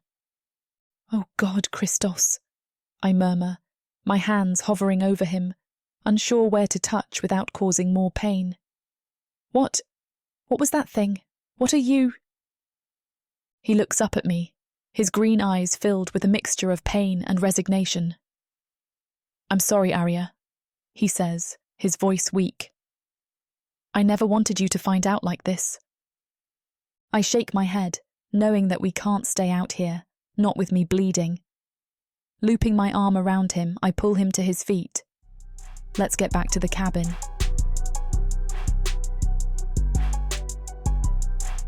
Chapter 9. Christos. I slump against the cabin wall, my strength ebbing away. The fledgling's attack took more out of me than I expected. Aria's eyes are wide, a mix of fear and concern etched across her face. "I'll get you help," she says, her voice trembling. "No." The word comes out harsher than I intend. "I just need to hunt." I try to push myself up, but my limbs feel like lead. The wound in my side throbs, a constant reminder of my weakened state. Aria's gaze flicks to the window and the trees beyond, then back to me. I see the moment realization dawns in her eyes. She takes a deep breath, squaring her shoulders. "You need blood, don't you?" I freeze, caught off guard by her directness. "How did you—" "I'm not stupid, Christos. I've seen things. Those men before. And now this." She gestures at my wound. "You're some kind of vampire, aren't you?" I want to deny it, but the words stick in my throat. She takes a step closer, her scent washing over me. My fangs ache, desperate to extend. "Take mine," she says softly. The offer hangs in the air between us, electric and dangerous. My body screams for me to accept, to sink my teeth into her soft flesh and drink deeply. But I can't. I won't. "Arya, you don't know what you're offering." She moves closer, kneeling beside me. "I do. You saved my life. Let me save yours." Her pulse thrums in her neck, and I want it. But this is a different kind of hunger. I clench my fists, nails digging into my palms. "You don't understand. If I start, I might not be able to stop. Arya reaches out, her warm hand cupping my cheek. The touch sends a jolt through my entire body. I trust you, she whispers. The air between us crackles with tension. Her scent envelops me, intoxicating. I can hear her heart racing, see the slight tremble in her hand. Yet beneath the fear, there's something else. Desire. I lean in, drawn by a force I can't explain. Her breath hitches as my lips brush her neck. Are you sure? I murmur against her skin. She nods, tilting her head to give me better access. Yes. I can't resist any longer. Please don't let me hurt her. I beg to Akaldama, to anyone, please. I've never bitten something without out-changing them or draining them, and I'm terrified. But I need to heal, or I'll black out and kill her on accident. And I need to protect her. Determined not to hurt her, my fangs extend, a weird taste flooding my mouth with it, and I gently pierce Arya's skin. She gasps, her body tensing for a moment before relaxing into my embrace. The first taste of her blood is electric. It's unlike anything I've experienced before, rich, intoxicating, and alive with a vitality that surges through me. I drink deeply, feeling strength return to my limbs with each pull. Arya's fingers tangle in my hair, holding me close. Her breath comes in short, shaky gasps, but not from pain. As I drink, I feel a strange sensation, something releasing from my fangs into her bloodstream. It's instinctual, something I've never consciously done before. But now that I'm focused on not hurting her. Christos, she murmurs, her voice thick with pleasure. I pull back slightly, searching her face. Her eyes are half-lidded, pupils dilated. There's no fear, no disgust, only a heady mix of desire and trust that makes my head spin. Are you okay? I ask, voice rough. She nods, a lazy smile curving her lips. It doesn't hurt. It feels good. Relief washes over me. For the first time since I was made, I'm not causing pain. The realization is staggering. I return to her neck, lapping at the wound. Each swallow sends waves of warmth through my body, healing my injuries and awakening something primal within me. The line between hunger and desire blurs, leaving me dizzy with want. Arya's hands roam my back, tracing the outline of my wings. The touch sends a jolt through my body. I growl low in my throat, pulling her closer. As I drink, I'm acutely aware of every sound she makes, every subtle shift of her body against mine. Her heartbeat pounds in my ears, a steady rhythm that grounds me even as it threatens to sweep me away. Arya's fingers dig into my shoulders, her body pressing against mine with an urgency that sends a shiver down my spine. Christos, please, she begs, her voice a husky whisper that goes straight to my core. I need you. My body responds before my mind can catch up, pinning her against the cabin wall. Her heartbeat thunders in my ears, a primal rhythm that echoes the pulsing heat between us. I can smell her desire, taste it on my tongue, and it's intoxicating. Are you sure? I growl, my voice barely recognizable. I'm hanging on to control by a thread, but I need her to be certain. She answers by grinding against me, her eyes locked onto mine. Yes, she gasps. Yes, I'm sure. Sorry for the interruption. I know you were gearing up for a steamy scene, but it's way too hot for this platform. If we want to keep sharing our stories for free, we have to abide by this platform's guidelines. To get the full unabridged audiobook, go to worldsofprotheka.com. Browse through unabridged audiobooks, countless ebooks, and bundles offered at a discount.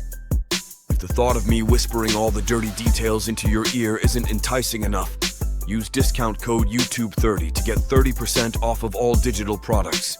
Story after story, audiobook after audiobook, the worlds of Protheka are waiting for you. Protheka's magic is eternal. But unabridged, it's unforgettable.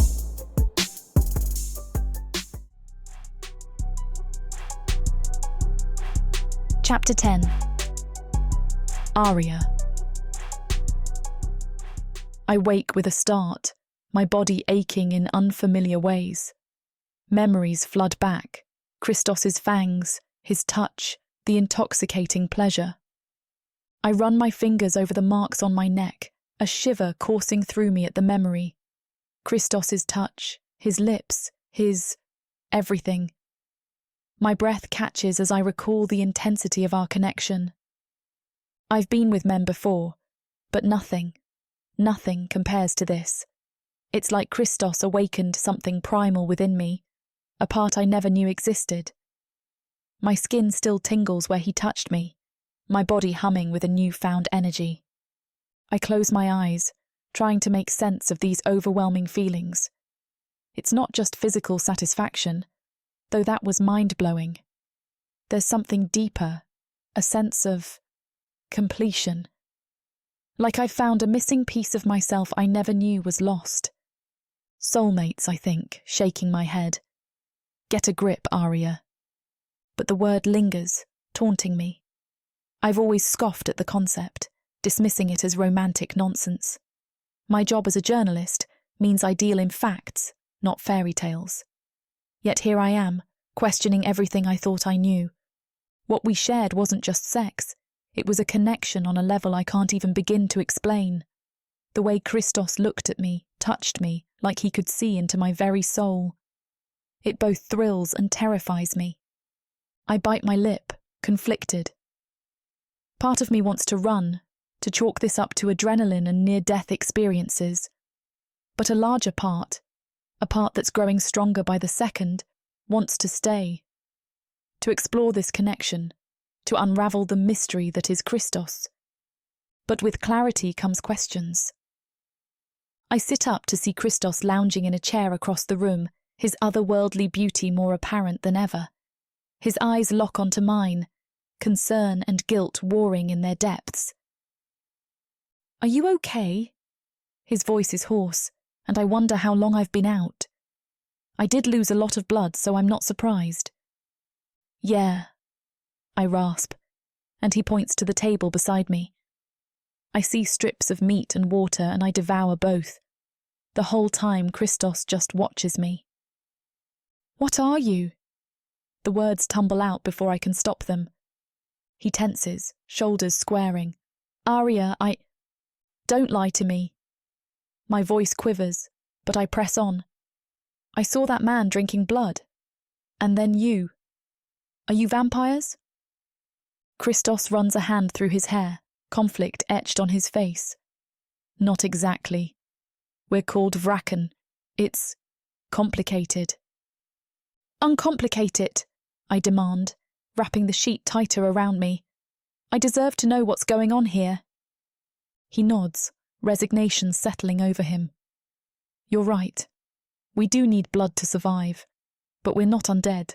We're changed, made. Into what? Fear and curiosity war within me. Something between human and not, he says softly. We have enhanced strength, speed, healing, and the wings. I look at the massive bat-like appendages that are spread out from his back. How? Why? Christos sighs. It's a long story, one I'm still learning myself. Our God created us, and Nyx, the first Vraken, continues to make more of us. My investigative instincts kick in. Is that what's happening to those people I saw, the ones who looked ill? He nods grimly. The change. Not everyone survives it. A chill runs through me. And you're okay with that? With people dying? No, he says fiercely. But it's necessary for our kind to survive. Our God demands it. I can see the guilt plainly on his face. I don't have a choice. I study him, seeing the torment in his eyes. I want to say there's always a choice. But maybe there's not. Maybe there is more here than I understand. I take a deep breath, steeling myself for the answer to my next question. Christos, am I ever going to be able to leave here? He sighs heavily, his eyes meeting mine with a mix of sadness and resignation. Arya, I brought you here to keep you safe, but if you want to leave... He pauses, his jaw clenching. You can. I won't stop you. I'll take you wherever you need. My heart skips a beat at his words. Freedom? Just like that? But then the reality sinks in. There's a catch, isn't there? I ask, already knowing the answer. Christos nods. You can't tell anyone about us, about what you've seen here. It would put our entire species at risk. I process this, realizing what it means. If I leave, I'll never see Christos again. The thought sends an unexpected pang through my chest. Despite everything, despite what he is, I've grown to care for him. And if I stay... The words slip out before I can stop them. Christos's gaze intensifies, a mix of hope and fear flickering in his eyes. If you stay... He trails off, then squares his shoulders. Arya, we're running out of time either way. At some point, someone will find out about you, and when they do, they'll want to change you. The weight of his words settles over me. Change me. Make me like them. The thought is terrifying, yet a small part of me is intrigued. So those are my options? I ask, my voice barely above a whisper. Leave and never see you again, or stay and become like you. Christos nods grimly. I'm sorry, Arya. I wish there was another way. I take a deep breath, my mind racing. Christos, I'll be in danger either way. There are people hunting me after what I uncovered at that facility, on that island where you found me. I can't just go back to my old life like nothing happened. Suddenly, a horrifying realization hits me. I leap to my feet, the sheet falling away. Oh God, the people on that island! We have to help them. Christos is at my side in an instant, his cool hands cupping my face. His touch is gentle, a stark contrast to the strength I know he possesses. Arya, calm down. I already took care of it. I blink, confused. What do you mean? After I brought you here, I went back. He explains, his green eyes intense. I could smell something was off. And then I found the experiments. It was horrific. A shadow passes over his face. I killed all the guards and called the authorities anonymously.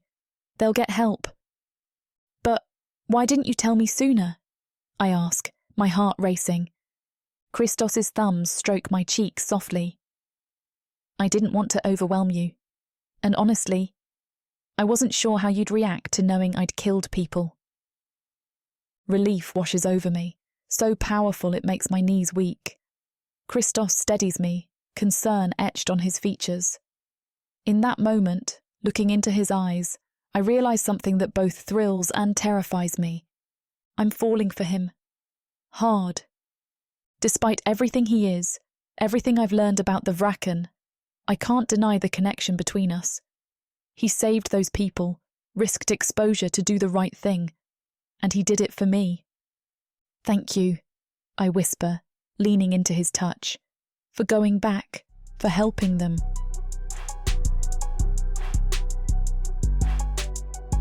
Chapter 11. Christos. I stand at the edge of the clearing, my wings twitching with nervous energy. The fledglings mill about, their pale faces a stark reminder of the changes we've all undergone. My thoughts drift to Aria, safely hidden in the cabin. The pull I feel towards her is unlike anything I've experienced before. A hush falls over the crowd. Nyx glides into view, her presence commanding instant attention. Her dark eyes sweep over us, and I feel a chill run down my spine. I told you that our god sent me to make more Vraken, she announces, her voice carrying effortlessly across the clearing. But I never told you why. Her black eyes sweep over us. He is taking us to our new home, a planet called Protheka filled with magic. My breath catches in my throat. Protheka? A new planet? I look around, seeing the shock on everyone else's faces. Nyx's black eyes gleam with excitement. Akaldami has promised us a world of our own, a place where we can thrive without hiding, without fear of the sun or humans hunting us. The concept should fill me with joy, but all I feel is a cold dread settling in my chest. Aria's face flashes in my mind, her warm smile, her curious eyes. How can I leave her behind? Within days we will leave this realm behind, Nyx continues. The Keldama will return on winter solstice to take us home. We have until then to gather as many of our kind as possible. It's why we've been pushing so hard for new changes. I think of the humans I've turned, the lives I've ended in failed attempts. Was this the reason? To populate a new world? Questions flood my mind. How will we travel? What awaits us on the other side? And Arya? What about Arya? Nyx's gaze locks onto mine as if sensing my turmoil. Christos, a word. I approach her, my wings instinctively folding tight against my back. Up close, the intricate markings on her skin seem to pulse with an otherworldly energy. You've done well, she says, her tone cool and appraising. But I sense conflict within you. I swallow hard. It's a lot to process, I admit. Indeed. Her eyes narrow. Remember your purpose, Christos. The old world has no place in our future. The weight of her words settles on me like a stone. I nod, not trusting myself to speak. As Nyx turns to address the others, I retreat to the shadows of the forest. My mind races with the implications of what's to come. In mere days, everything will change. Again. I make my way to the clearing where the changelings are gathered. The air is thick with the scent of blood and fear. As I approach, the familiar sight of writhing bodies and agonized faces greets me. It's a scene I've witnessed far too many times now, yet it never gets easier. My eyes scan the area, taking in the various stages of transformation. Some lie still, their bodies giving up the fight. Others thrash and scream, clinging desperately to life as the change ravages them. The sight turns my stomach. A young woman catches my eye. Her skin is ghostly pale, veins visible beneath the surface. She whimpers softly, her body trembling with each labored breath. I kneel beside her, knowing there's nothing I can do to ease her pain. I'm sorry, I whisper, my voice barely audible. Guilt washes over me as I remember my own transformation. The searing pain, the fear, the confusion. I had no choice in the matter, thrust into this world of darkness and blood without warning. And now I'm complicit in inflicting that same fate on others. I stand, my wings rustling restlessly. The weight of what we're doing here presses down on me.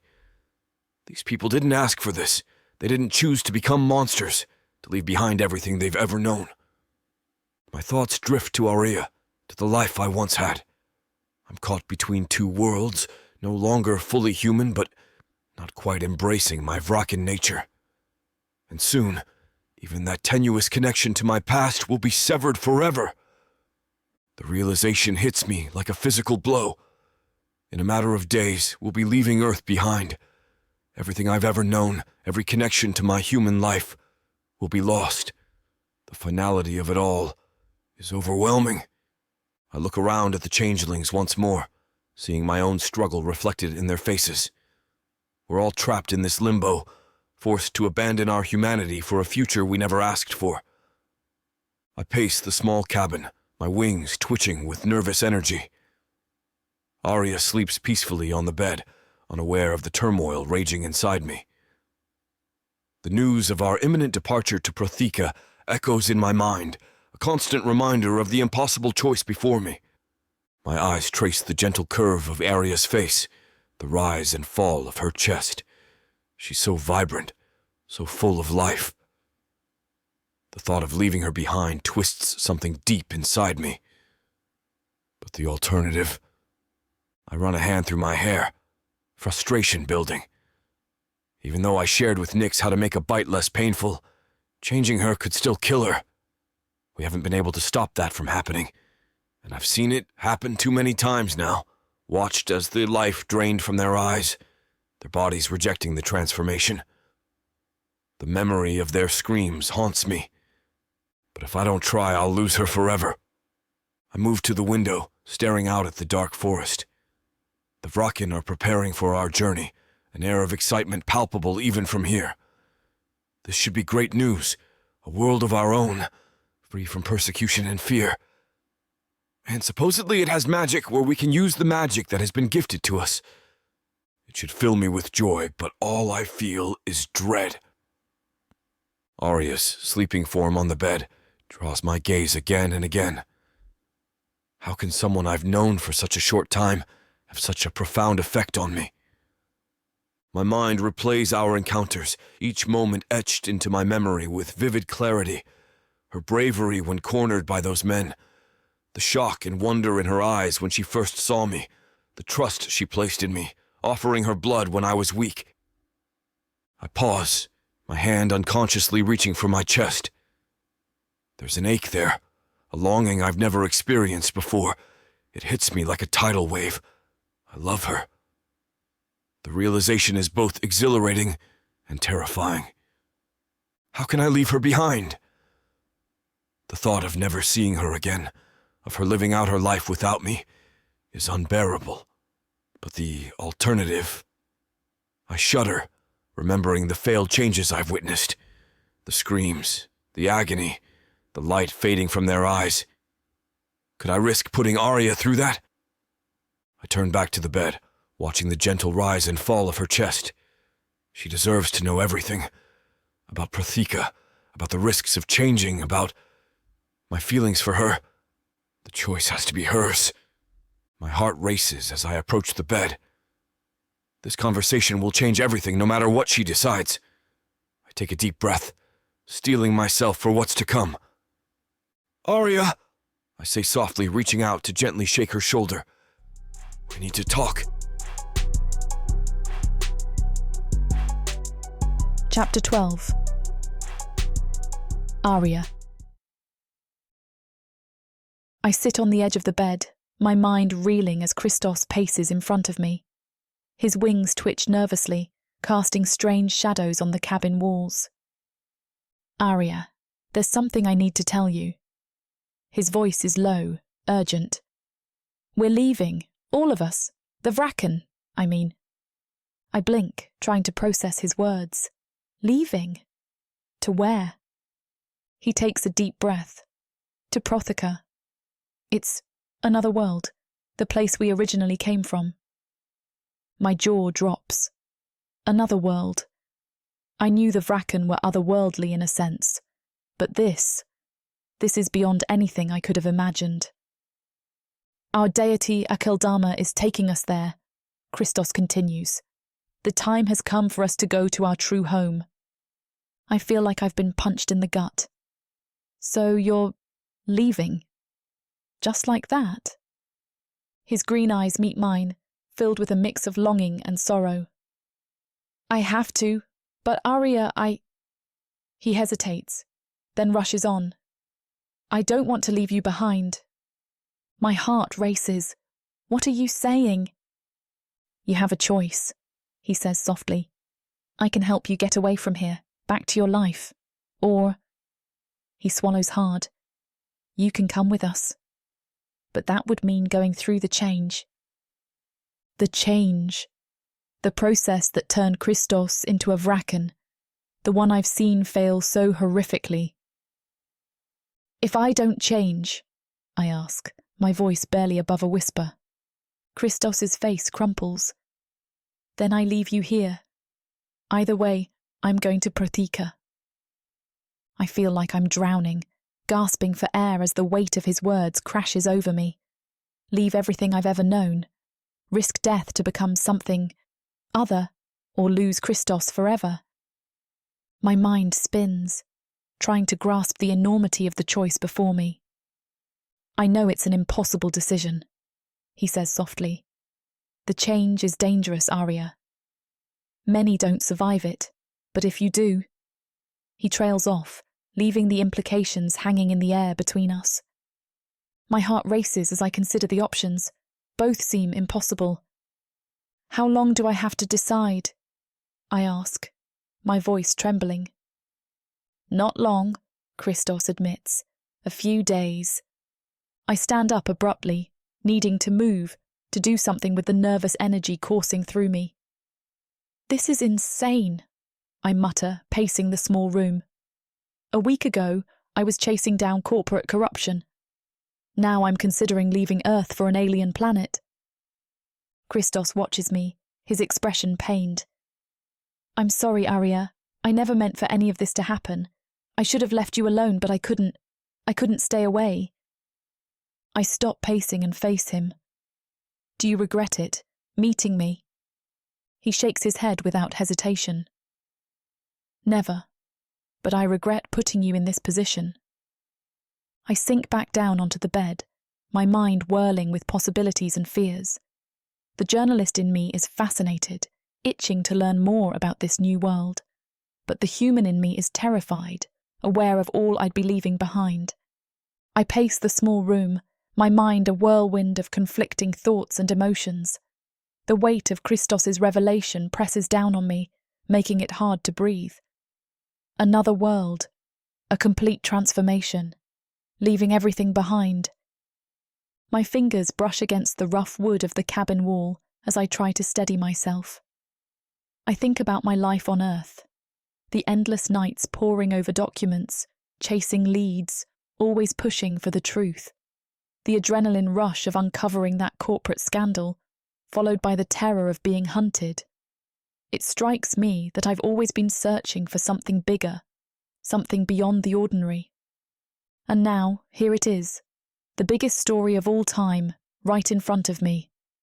But the cost, my humanity, my family, though we're not close, my career that I've worked so hard to build. Can I really give all that up? I glance at Christos, his otherworldly beauty both enthralling and terrifying. The thought of losing him, of returning to my old life knowing what I know now, makes my chest ache in a way I can't quite explain. Tell me more about Protheka, I say, my voice barely above a whisper. I don't know much about it, Christos admits. There's magic, though. Apparently we, Vraken, have magic. As Christos describes this alien world, I feel a familiar spark ignite within me. It's the same feeling I get when I'm on the verge of breaking a big story. Excitement, curiosity, an insatiable hunger for knowledge. I realise, with a mix of exhilaration and fear, that I'm already leaning towards saying yes. The danger, the unknown, it should terrify me. And it does. But it also calls to me in a way nothing else ever has. This is the ultimate investigation, the biggest adventure I could ever embark on. And Christos, in the short time I've known him, he's become more important to me than I ever thought possible. I think I'm in love with him. My heart races as I come to a decision. It's crazy, it's reckless, but it feels right in a way I can't explain. I take a deep breath, my heart pounding so hard I'm sure Christos can hear it. The weight of my decision settles over me like a heavy cloak, but I stand tall, meeting his gaze. I'll do it, I say, my voice steadier than I feel. I want to go through the change. Christos's eyes widen, a mix of hope and fear flashing across his face. Arya, are you sure? You understand the risks? I nod, swallowing hard. I do. It could kill me. But... I pause, gathering my courage. I can't let you go, and I can't go back to my old life knowing what I know now. It's the biggest story I could ever hope to uncover. A whole new world? Magic? I have to see it. Christos steps closer, his cool hand cupping my cheek. It won't be easy. The change is excruciating, and even if you survive, you'll be leaving everything behind. I know, I whisper, leaning into his touch. But I'm ready, or as ready as I'll ever be. He pulls me into a tight embrace, his wings wrapping around us both. I breathe in his scent, trying to memorize this moment. For all I know, it could be our last. When? I ask, my voice muffled against his chest.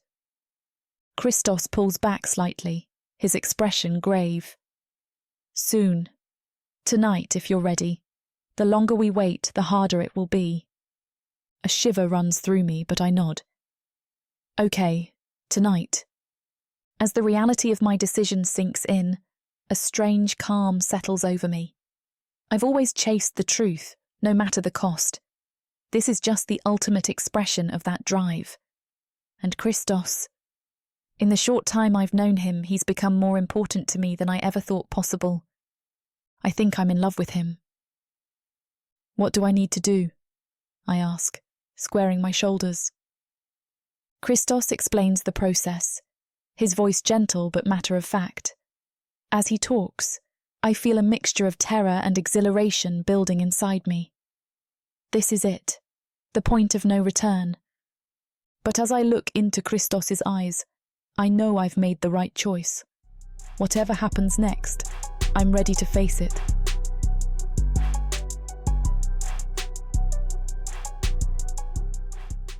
This huge orc brings out the animal in me. In a world where humans have been driven underground, living like rats is the only way to stay safe from the marauding orcs. All my life, my only job has been to make sure I have enough to eat. These orcs of the Burning Sun clan will vow to keep their human mates safe. There is a nobleness to these giant savages, alpha male warriors who will protect their women at all costs. Get this complete series of books following the Burning Sun clan for 70% off.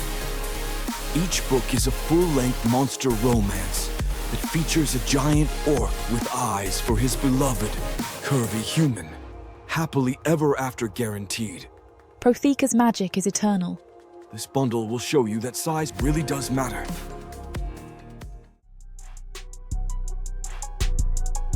Chapter 13.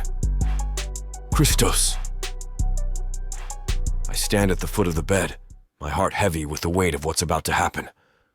Arya lays there, her eyes fixed on me, a mix of fear and determination in her gaze.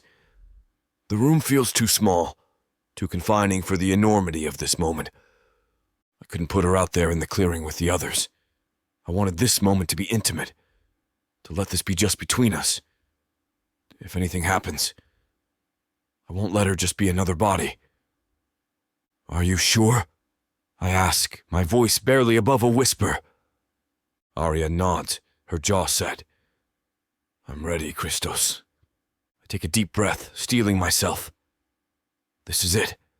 No turning back now. I climb onto the bed, positioning myself over her. My wings unfurl instinctively, cocooning us in a dark, intimate space. It'll hurt, I warn her, brushing a strand of hair from her face. More than anything you've ever felt. I can lighten the pain of the bite, but not the change. I can handle it, she says, her voice steady despite the slight tremor in her hands. I lean down, pressing my forehead against hers. Our breaths mingle, and for a moment, I'm lost in her scent. That intoxicating blend of courage and vulnerability that first drew me to her. Holding her gaze, I lift my wrist to my lips and tear at the skin. Drink, I murmur as I press it to her lips. Arya hesitates for just a second before latching on. The sensation of her lips on my skin unleashes something in me I didn't expect. I watch her face as she drinks, her expression changing from uncertainty to something like wonder. When I feel she's had enough, I gently pull my wrist away. Her eyes are wide, pupils dilated. I can see my blood on her lips and it stirs something primal in me. Now, I say, my voice rough with need and fear. It's my turn. I lower my mouth to her neck, feeling her pulse quicken under my lips. My fangs extend, and I bite down as gently as I can. I focus on not wanting to hurt her, and I can feel the numbing agent start to pour out. Arya gasps, her body tensing beneath me. Her blood floods my mouth, sweeter than anything I've ever tasted. I could addicted to her. Hell, I think I already am. As I drink, I feel my venom flowing into her. It gives me a bit of complex to know that my veins are filled of her, and her body is bowing up as I fill her with my own venom. Arya's breathing becomes labored, her hands clutching at my back. I force myself to stop, pulling away to look at her face. Already, I can see the change beginning. Her skin is paling, a sheen of sweat covering her brow. Her eyes meet mine, hazy, but I can see some of the pain breaking through. "Christos," she says, a whimper breaking through it. I hover over her, watching as the change takes hold. Her body jerks, and I know I have to do something. "Let me help you," I whisper, and she nods, reaching out for me. I bite farther down Arya's neck, injecting more venom. Her body responds instantly, arching beneath me, a gasp escaping her lips. I can feel her heart racing, her breath coming in quick, shallow pants, and I do it over and over, lining her throat and collarbone until I'm sure she can't feel any pain. "Christos," she murmurs, her voice laced with euphoria. I can smell it, the sweet, intoxicating scent of her pleasure. It ignites something feral within me. I trail kisses down her body, biting gently at the curve of her shoulder, the swell of her chest. Arya shivers, her hands clutching at me, pulling me closer. I can hear her heartbeat, feel the rush of her blood, the pulse of her desire. Her skin is hot, feverish under my touch. I can see the change taking hold, her veins darkening, her breath coming in gasps. But there's no pain in her eyes. Only pleasure. Only need. I move lower, my lips and teeth exploring every inch of her. She writhes beneath me, her body responding to my touch in ways that drive me wild. I can feel her nails digging into my back, her hips bucking against me. As much as Samara and I want to finish what these two characters have started, it looks like this chapter is about to get too hot for this platform to handle. Unfortunately, we have to pause here because their guidelines won't allow us to reveal the spiciest details. To keep bringing you these free audiobooks, we have to follow their rules. But don't worry. You can experience the full, unabridged version over at worldsofprotheka.com, where the boundaries of passion and fantasy collide. Use code YouTube30 for 30% off any of our unabridged audiobooks set in the rich and immersive worlds of Protheka. Protheka's magic is eternal. With these scenes, it will be unforgettable.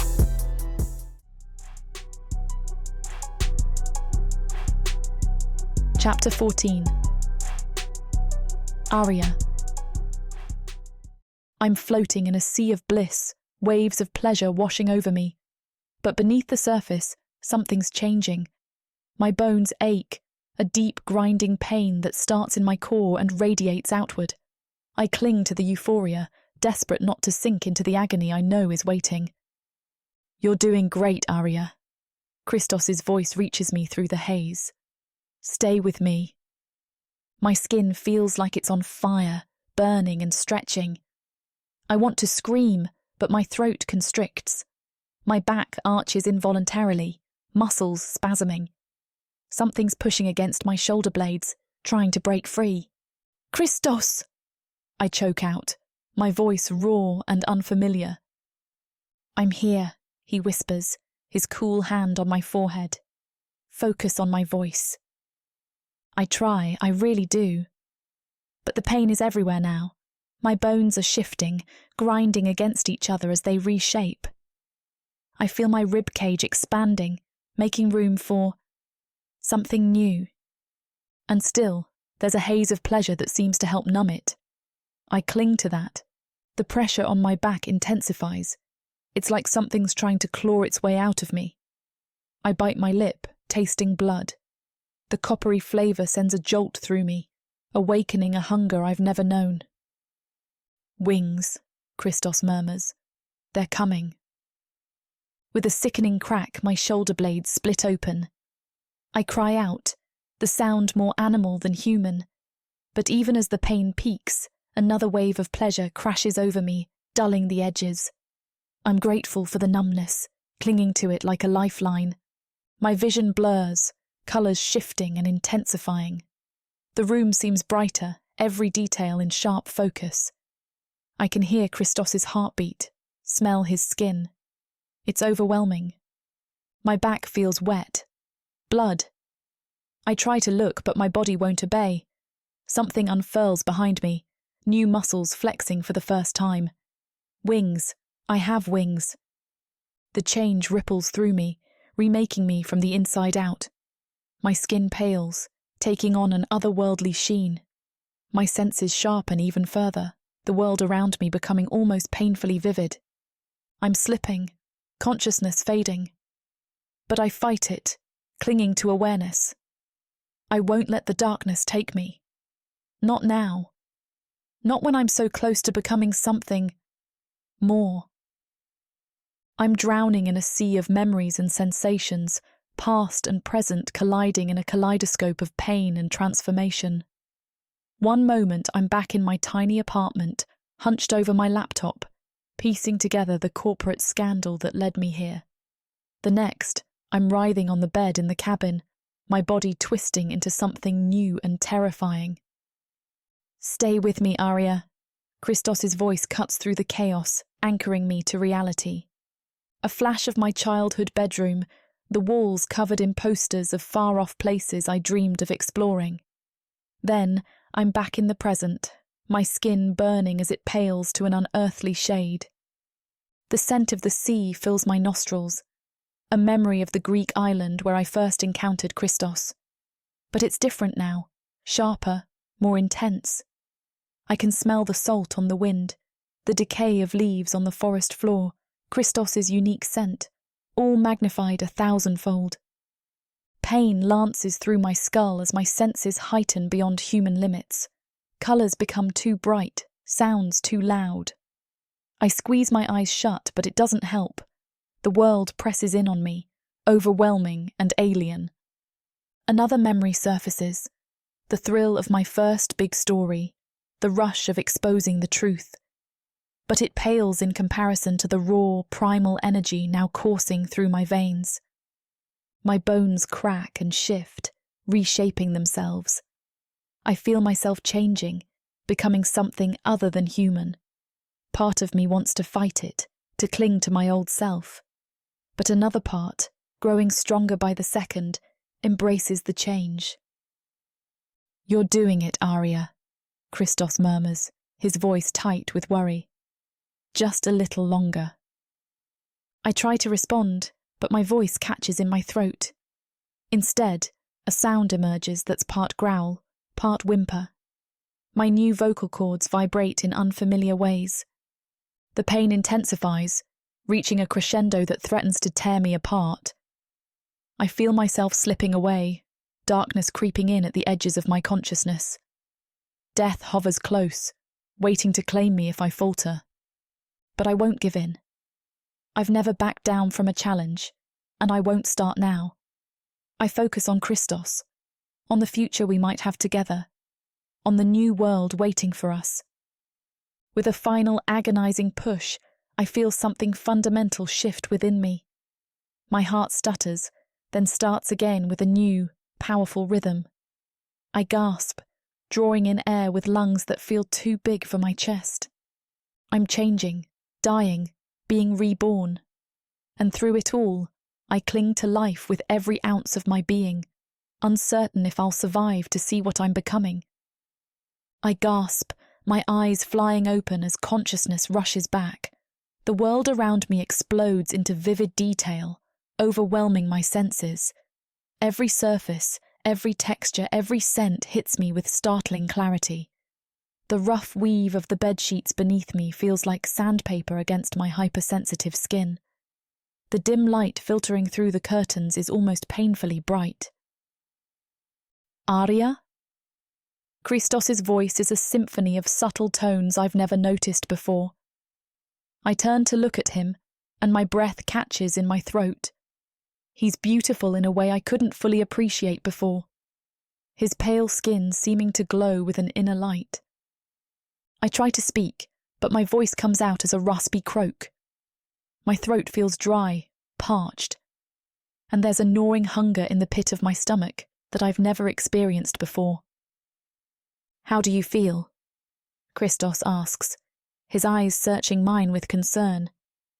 I take a moment to assess. The pain is gone, replaced by a strange mixture of power and vulnerability. I flex my fingers, marveling at the strength I feel coursing through them. Then, with a jolt, I remember the wings. Cautiously, I try to move them. The sensation is bizarre, like wiggling extra limbs I never knew I had. They unfurl behind me, and I hear Christos's sharp intake of breath. "They're beautiful," he whispers. I crane my neck, trying to see them. They're large, bat-like, with a delicate membrane stretched between the bones. The colour matches my hair, a deep, rich brown. Slowly, I sit up, marvelling at how different my body feels. I'm stronger, more agile. Every movement is fluid and graceful in a way I've never experienced before. I feel good, I rasp out. But I'm no longer human. The realization hits me with full force. I'm a Vraken now, and I am going to a new world. All of it is a bit much, but it's also so exciting. Whatever comes next, I'm ready for it. Chapter 15. Christos. I hold my breath as Aria's eyes flutter open. Relief crashes over me like a tidal wave, and I realize I've never been so terrified, not even during my own change. Her survival means more to me than I ever thought possible. "Arya," I whisper, my voice hoarse with emotion. She blinks, those familiar hazel eyes now flecked with gold. Her gaze focuses on me, confusion evident in her furrowed brow. I reach out, gently brushing a strand of hair from her face. Her skin is cool to the touch, pale as moonlight. "How do you feel?" Arya shifts, wincing slightly, and then her head whips back as she looks at the wings behind her. They're beautiful. I continue to watch her as she slowly sits up, testing everything. I feel good. A smile tugs at my lips. Good. My eyes run over her, taking in her changes. It can be hard going through all that. Our eyes meet, and suddenly I'm overwhelmed by the depth of my feelings for her. The fear of losing her, the joy of her survival, the awe at her transformation. It all coalesces into a single, undeniable truth. I love her. The realization hits me like a physical force. I've never felt this way about anyone, human or Vraken. Arya has become my whole world, and I can't imagine existence without her.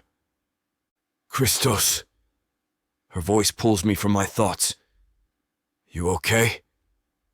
I nod, not trusting myself to speak. Instead, I pull her into a gentle embrace, mindful of her newly changed body. She fits perfectly against me, her wings folding instinctively to accommodate the closeness. Thank you, she whispers into my chest, for giving me this chance, for staying with me. I pull back slightly, cupping her face in my hands. I couldn't have left you, Aria. The words catch in my throat, too big, too important to rush.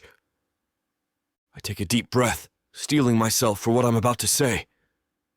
My heart races, a sensation I thought I'd left behind with my humanity. But Arya awakens feelings in me I never thought possible. Arya, I couldn't have left you. I couldn't let you go if I tried. The words tumble out, raw and honest. I was terrified, petrified really, the thought of losing you. I trail off, the memory of that fear still fresh and painful. Her eyes widen, those new golden flecks catching the light. I press on, needing her to understand the depth of what I'm feeling. I couldn't stand the thought of a world without you in it. And now you have to know.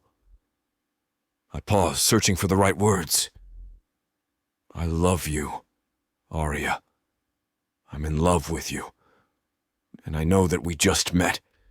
But I've felt it since the first time I was pulled to you. I love you too. I freeze, staring at her. What? A small smile spreads across her lips. I love you too. My heart soars at her words. Arya leans up, closing the distance between us. Her lips meet mine in a tender kiss, full of promise and newfound understanding. I pull her closer, careful of her newly formed wings, savoring this perfect moment. But then she shifts, straddling me, and I smell her desire already. I remember how I felt when I first scented her, and I understand this need. But I pull back, looking at her. "Do you need to feed?" I ask her. A glint flashes in her eyes. "Oh, I know exactly what I need." She kisses me and starts working her way down my body. I tense as she reaches for my pants, eager to have her too. With an arm around Arya, I gather as Nyx call all the Vraken to the clearing as night falls. The air crackles with anticipation, and I can sense the nervous energy radiating from the fledglings. Arya stands close to me, her eyes wide as she takes in the gravity of the moment. Suddenly, the atmosphere shifts. The very air seems to thicken, and an otherworldly presence fills the clearing. My skin prickles, and I instinctively straighten my posture. Skeldama has arrived. He materializes before us, his form shimmering and shifting like smoke given substance. I stare in shock as I see myself standing before us, an exact mirror image. My mind reels, trying to comprehend what I'm seeing. Beside me, Arya whispers, her voice trembling. "I thought he was a god." Confused, I turn to her. "What do you see?"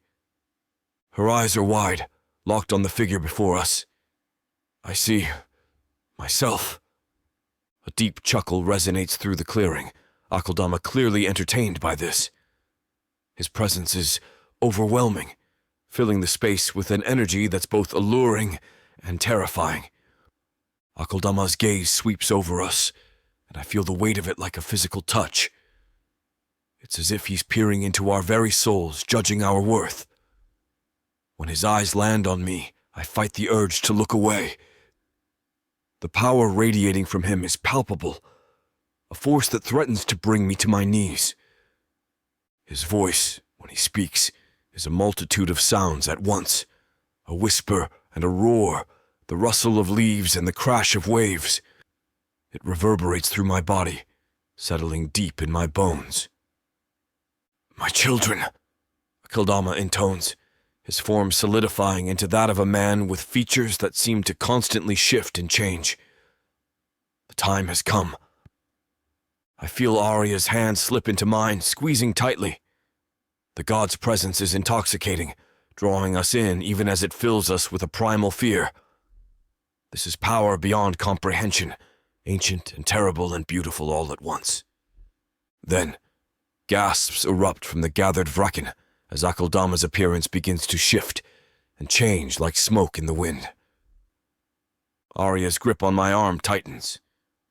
"Now I see you, Christos." But as I look back at the deity, my heart nearly stops. The face staring back at me is no longer my own, but one I haven't seen in years. My father's kind eyes and weathered features gaze at me, a sad smile playing on his lips. I swallow hard, emotions I thought long buried surging to the surface. The sight of my father stands before me, impossibly real, and yet clearly not. Akeldama's voice, a blend of my father's familiar tones and something ancient and powerful, fills the air. Interesting, isn't it? How we all see something different. He smirks. "Did Nyx not tell you that I do love a little trickery, a little chaos? And what are you all but my best trick of all?" I stand transfixed as Akeldama's words wash over us. I'm standing before a god, and the time has come. We're really leaving Earth. The reality of it hits me like a physical blow, and I struggle to breathe. My grip on Aria's hand tightens as memories flood my mind. The small Greek village where I grew up, the salty breeze off the Aegean, my mother's laughter echoing through our kitchen, the countless hours I spent in university labs pursuing my passion for marine biology. All of it, gone forever. I think of my parents, blissfully unaware that their son is about to vanish from this world. Will they spend years searching for me, hoping against hope that I'll return? The thought twists like a knife in my gut. Even the simple pleasures, the taste of my favorite souvlaki, the feeling of warm sand between my toes, the sight of a sunset over the Mediterranean, I'll never experience them again. The weight of what I'm leaving behind threatens to crush me. I glance at Arya, seeing the mix of excitement and trepidation in her eyes. She's giving up her entire world too. And for what? A leap into the unknown, based on a connection we've barely had time to explore. Doubt creeps in, cold and insidious. Have I made a terrible mistake? Am I dragging Aria into something she can't possibly understand? The responsibility of it all feels overwhelming. As Akaldama continues to speak, his words become a distant hum.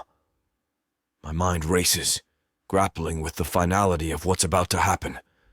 There's no going back, no changing my mind.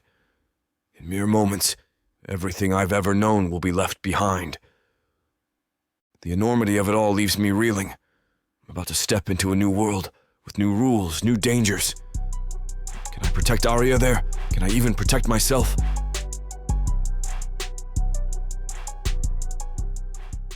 From the depths of the darkness of Protheka, Or clawing up from the realms of fantasy? come the most fearsome beasts you have ever seen. These monsters are done watching from the shadows. Now, as they step into the light, something unexpected grips them. Something even they can't fight off. Love, Vampires. demons, Dark elves. gods. Minotaurs. Creatures of light and dark. They will protect their mates. Do whatever needs to be done. Morally grey heroes who will burn the world to protect the women who love them. 10 audiobooks. Fall into over 60 hours of fantasy romance. 20 ebooks. Over 1 million words of these brutes who will protect their women. Even if they might destroy themselves in the process. Get the immersive Protheka fantasy romance bundle. For 80% off, right now, dive into Protheka at a once-in-a-lifetime discount. The first bundle to offer both ebooks and audiobooks on worldsofprotheka.com. Protheka's magic is eternal, and this romantasy bundle will make it endless. Chapter 16. Aria. I stand before the portal, my heart racing with a mixture of excitement and trepidation. Christos squeezes my hand, his touch grounding me in this surreal moment. The air crackles with energy as Akaldama, now looking like my brother, raises his hands, his form shimmering like a mirage. The portal opens, a swirling vortex of darkness and light. It's mesmerizing, pulling at something deep inside me. I watch as Akaldama steps through, vanishing in an instant. Nyx follows, her ethereal form seeming to melt into the void. One by one, the other Vraken slip through. Their graceful movements belie the enormity of what we're about to do. I take a deep breath, steeling myself. "Ready?" Christos whispers. I nod, unable to find my voice. We step forward together. The moment we cross the threshold, reality warps. Colours I've never seen before explode around us. The sensation is indescribable, like being pulled apart and put back together simultaneously. I feel weightless, yet crushed by an immense pressure. Time loses all meaning. We could be travelling for seconds or centuries. Flashes of otherworldly landscapes flicker past. Crystal mountains, forests of living shadow, oceans of liquid starlight. Each glimpse is gone before I can fully process it. Through it all, I cling to Christos. His presence is my anchor in this sea of chaos. I focus on the feel of his hand in mine, using it to remind myself who I am. Suddenly, everything stops. The cacophony of sensations cuts off abruptly, leaving me reeling. I blink, trying to orient myself in this new reality. I stumble as my feet touch solid ground, my new wings flaring instinctively to keep me balanced. The first thing that hits me is the air. It's thick with magic, making every breath feel charged and alive. I gasp, overwhelmed by the sensations flooding my enhanced senses. "Christos," I whisper, gripping his hand tighter. "Is this real?" He nods, his eyes wide with wonder. "Welcome to Protheka." I look up and my breath catches in my throat. 2 moons hang in the sky, startling me. They bathe the landscape in an ethereal glow, revealing a world unlike anything I've ever seen. The flora around us is alien and breathtaking. Trees with translucent leaves shimmer in the moonlight, their branches swaying to an unfelt breeze. Flowers pulse with bioluminescence, creating a living tapestry of colour across the ground. In the distance, I see mountains that seem to defy gravity, their peaks twisting into impossible shapes. A sweet, unfamiliar scent wafts through the air, making my newly heightened senses tingle. I take a deep breath, tasting the magic on my tongue. It's intoxicating. "Look," Christos murmurs, pointing to the sky. I follow his gaze and gasp. The night sky is a canvas of stars, more vibrant and numerous than I've ever seen on Earth. Constellations I don't recognize dance across the heavens, and ribbons of colourful light, like auroras, weave between them. As my eyes adjust, I notice movement in the shadows. Creatures unlike anything I've ever imagined flit between the trees. Some look like a cross between birds and butterflies, their wings leaving trails of sparkling dust. Others resemble small, floating jellyfish, pulsing with inner light as they drift by. It's incredible. I breathe, trying to take it all in. The journalist in me itches to document everything, to understand this new world. But for now, I'm content to simply experience it. I watch in awe as Akeldama steps forward, his form shimmering and shifting like smoke. One moment he looks like my brother, the next like a creature from the deepest depths of the ocean. It's mesmerizing and unsettling all at once. With a fluid motion, Akeldama raises his hands. The air around him crackles with energy, making the hair on my arms stand on end. My new Vrakan senses heighten the experience, allowing me to feel the magic pulsing through the air like a living thing. A tear appears in the fabric of reality, slowly widening into a swirling vortex. The portal's edges shimmer with an otherworldly light, colours I've never seen before dancing along its rim. It's beautiful and terrifying at the same time. "Incredible," I breathe, unable to tear my eyes away from the sight. This portal feels so different, and I am shocked. I can feel the way it pulses, the way it moves. I feel connected to it. Akeldama turns to us, his form settling into something vaguely humanoid, but still alien. His voice, when he speaks, seems to come from everywhere and nowhere at once. "Step through," he commands, gesturing towards the portal. "Your new home awaits." I glance at Christos, seeking reassurance. He nods, squeezing my hand gently. Together we move towards the portal. The energy emanating from it makes my skin tingle, a mix of excitement and fear coursing through me. As we near the threshold, I can't help but marvel at the being who created this gateway between worlds. Akeldama stands impassive, his power evident in every line of his ever-shifting form. I wonder briefly what other miracles he's capable of, what other secrets this new world holds. The first of our group steps through, vanishing in an instant. Others follow, each disappearing into the swirling vortex. Soon, it's our turn. I take a deep breath, steeling myself for whatever lies ahead. I stumble through the new portal, my head spinning from the rapid transitions. As we emerge, I'm hit with a wave of sensation so intense it nearly knocks me off my feet. The air here is different, thicker, almost syrupy with magic. It pulses around us, a living, breathing entity. "Welcome to Leandor," Akeldama announces, his voice carrying an otherworldly resonance. I try to take in my surroundings, but everything feels overwhelming. The landscape shifts and shimmers, as if reality itself is fluid here. Trees with bark like polished obsidian reach towards a sky swirling with colours I can't even name. Suddenly, a shout pierces the air. I whirl around, my new reflexes faster than I can process. My jaw drops as I see Nyx, her hands weaving intricate patterns in the air. Tendrils of light dance between her fingers, coalescing into shapes that defy logic. Holy crap, magic, real, honest-to-God magic. And then it hits me. I can feel it. The magic isn't just around us, it's inside me. It pulses through my veins, a thrumming energy that makes me feel more alive than I've ever been. How could I have forgotten this part?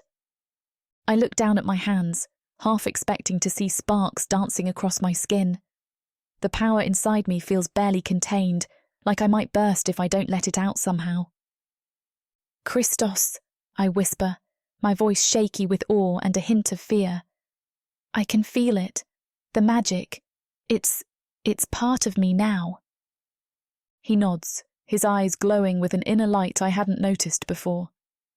It takes some getting used to, he says softly. But you'll learn to control it. I watch as Nyx continues her magical display, each gesture creating ripples in the fabric of reality around us. The other Vraken look on with varying degrees of familiarity and wonder. I realise I'm at the beginning of a journey I can't even begin to comprehend.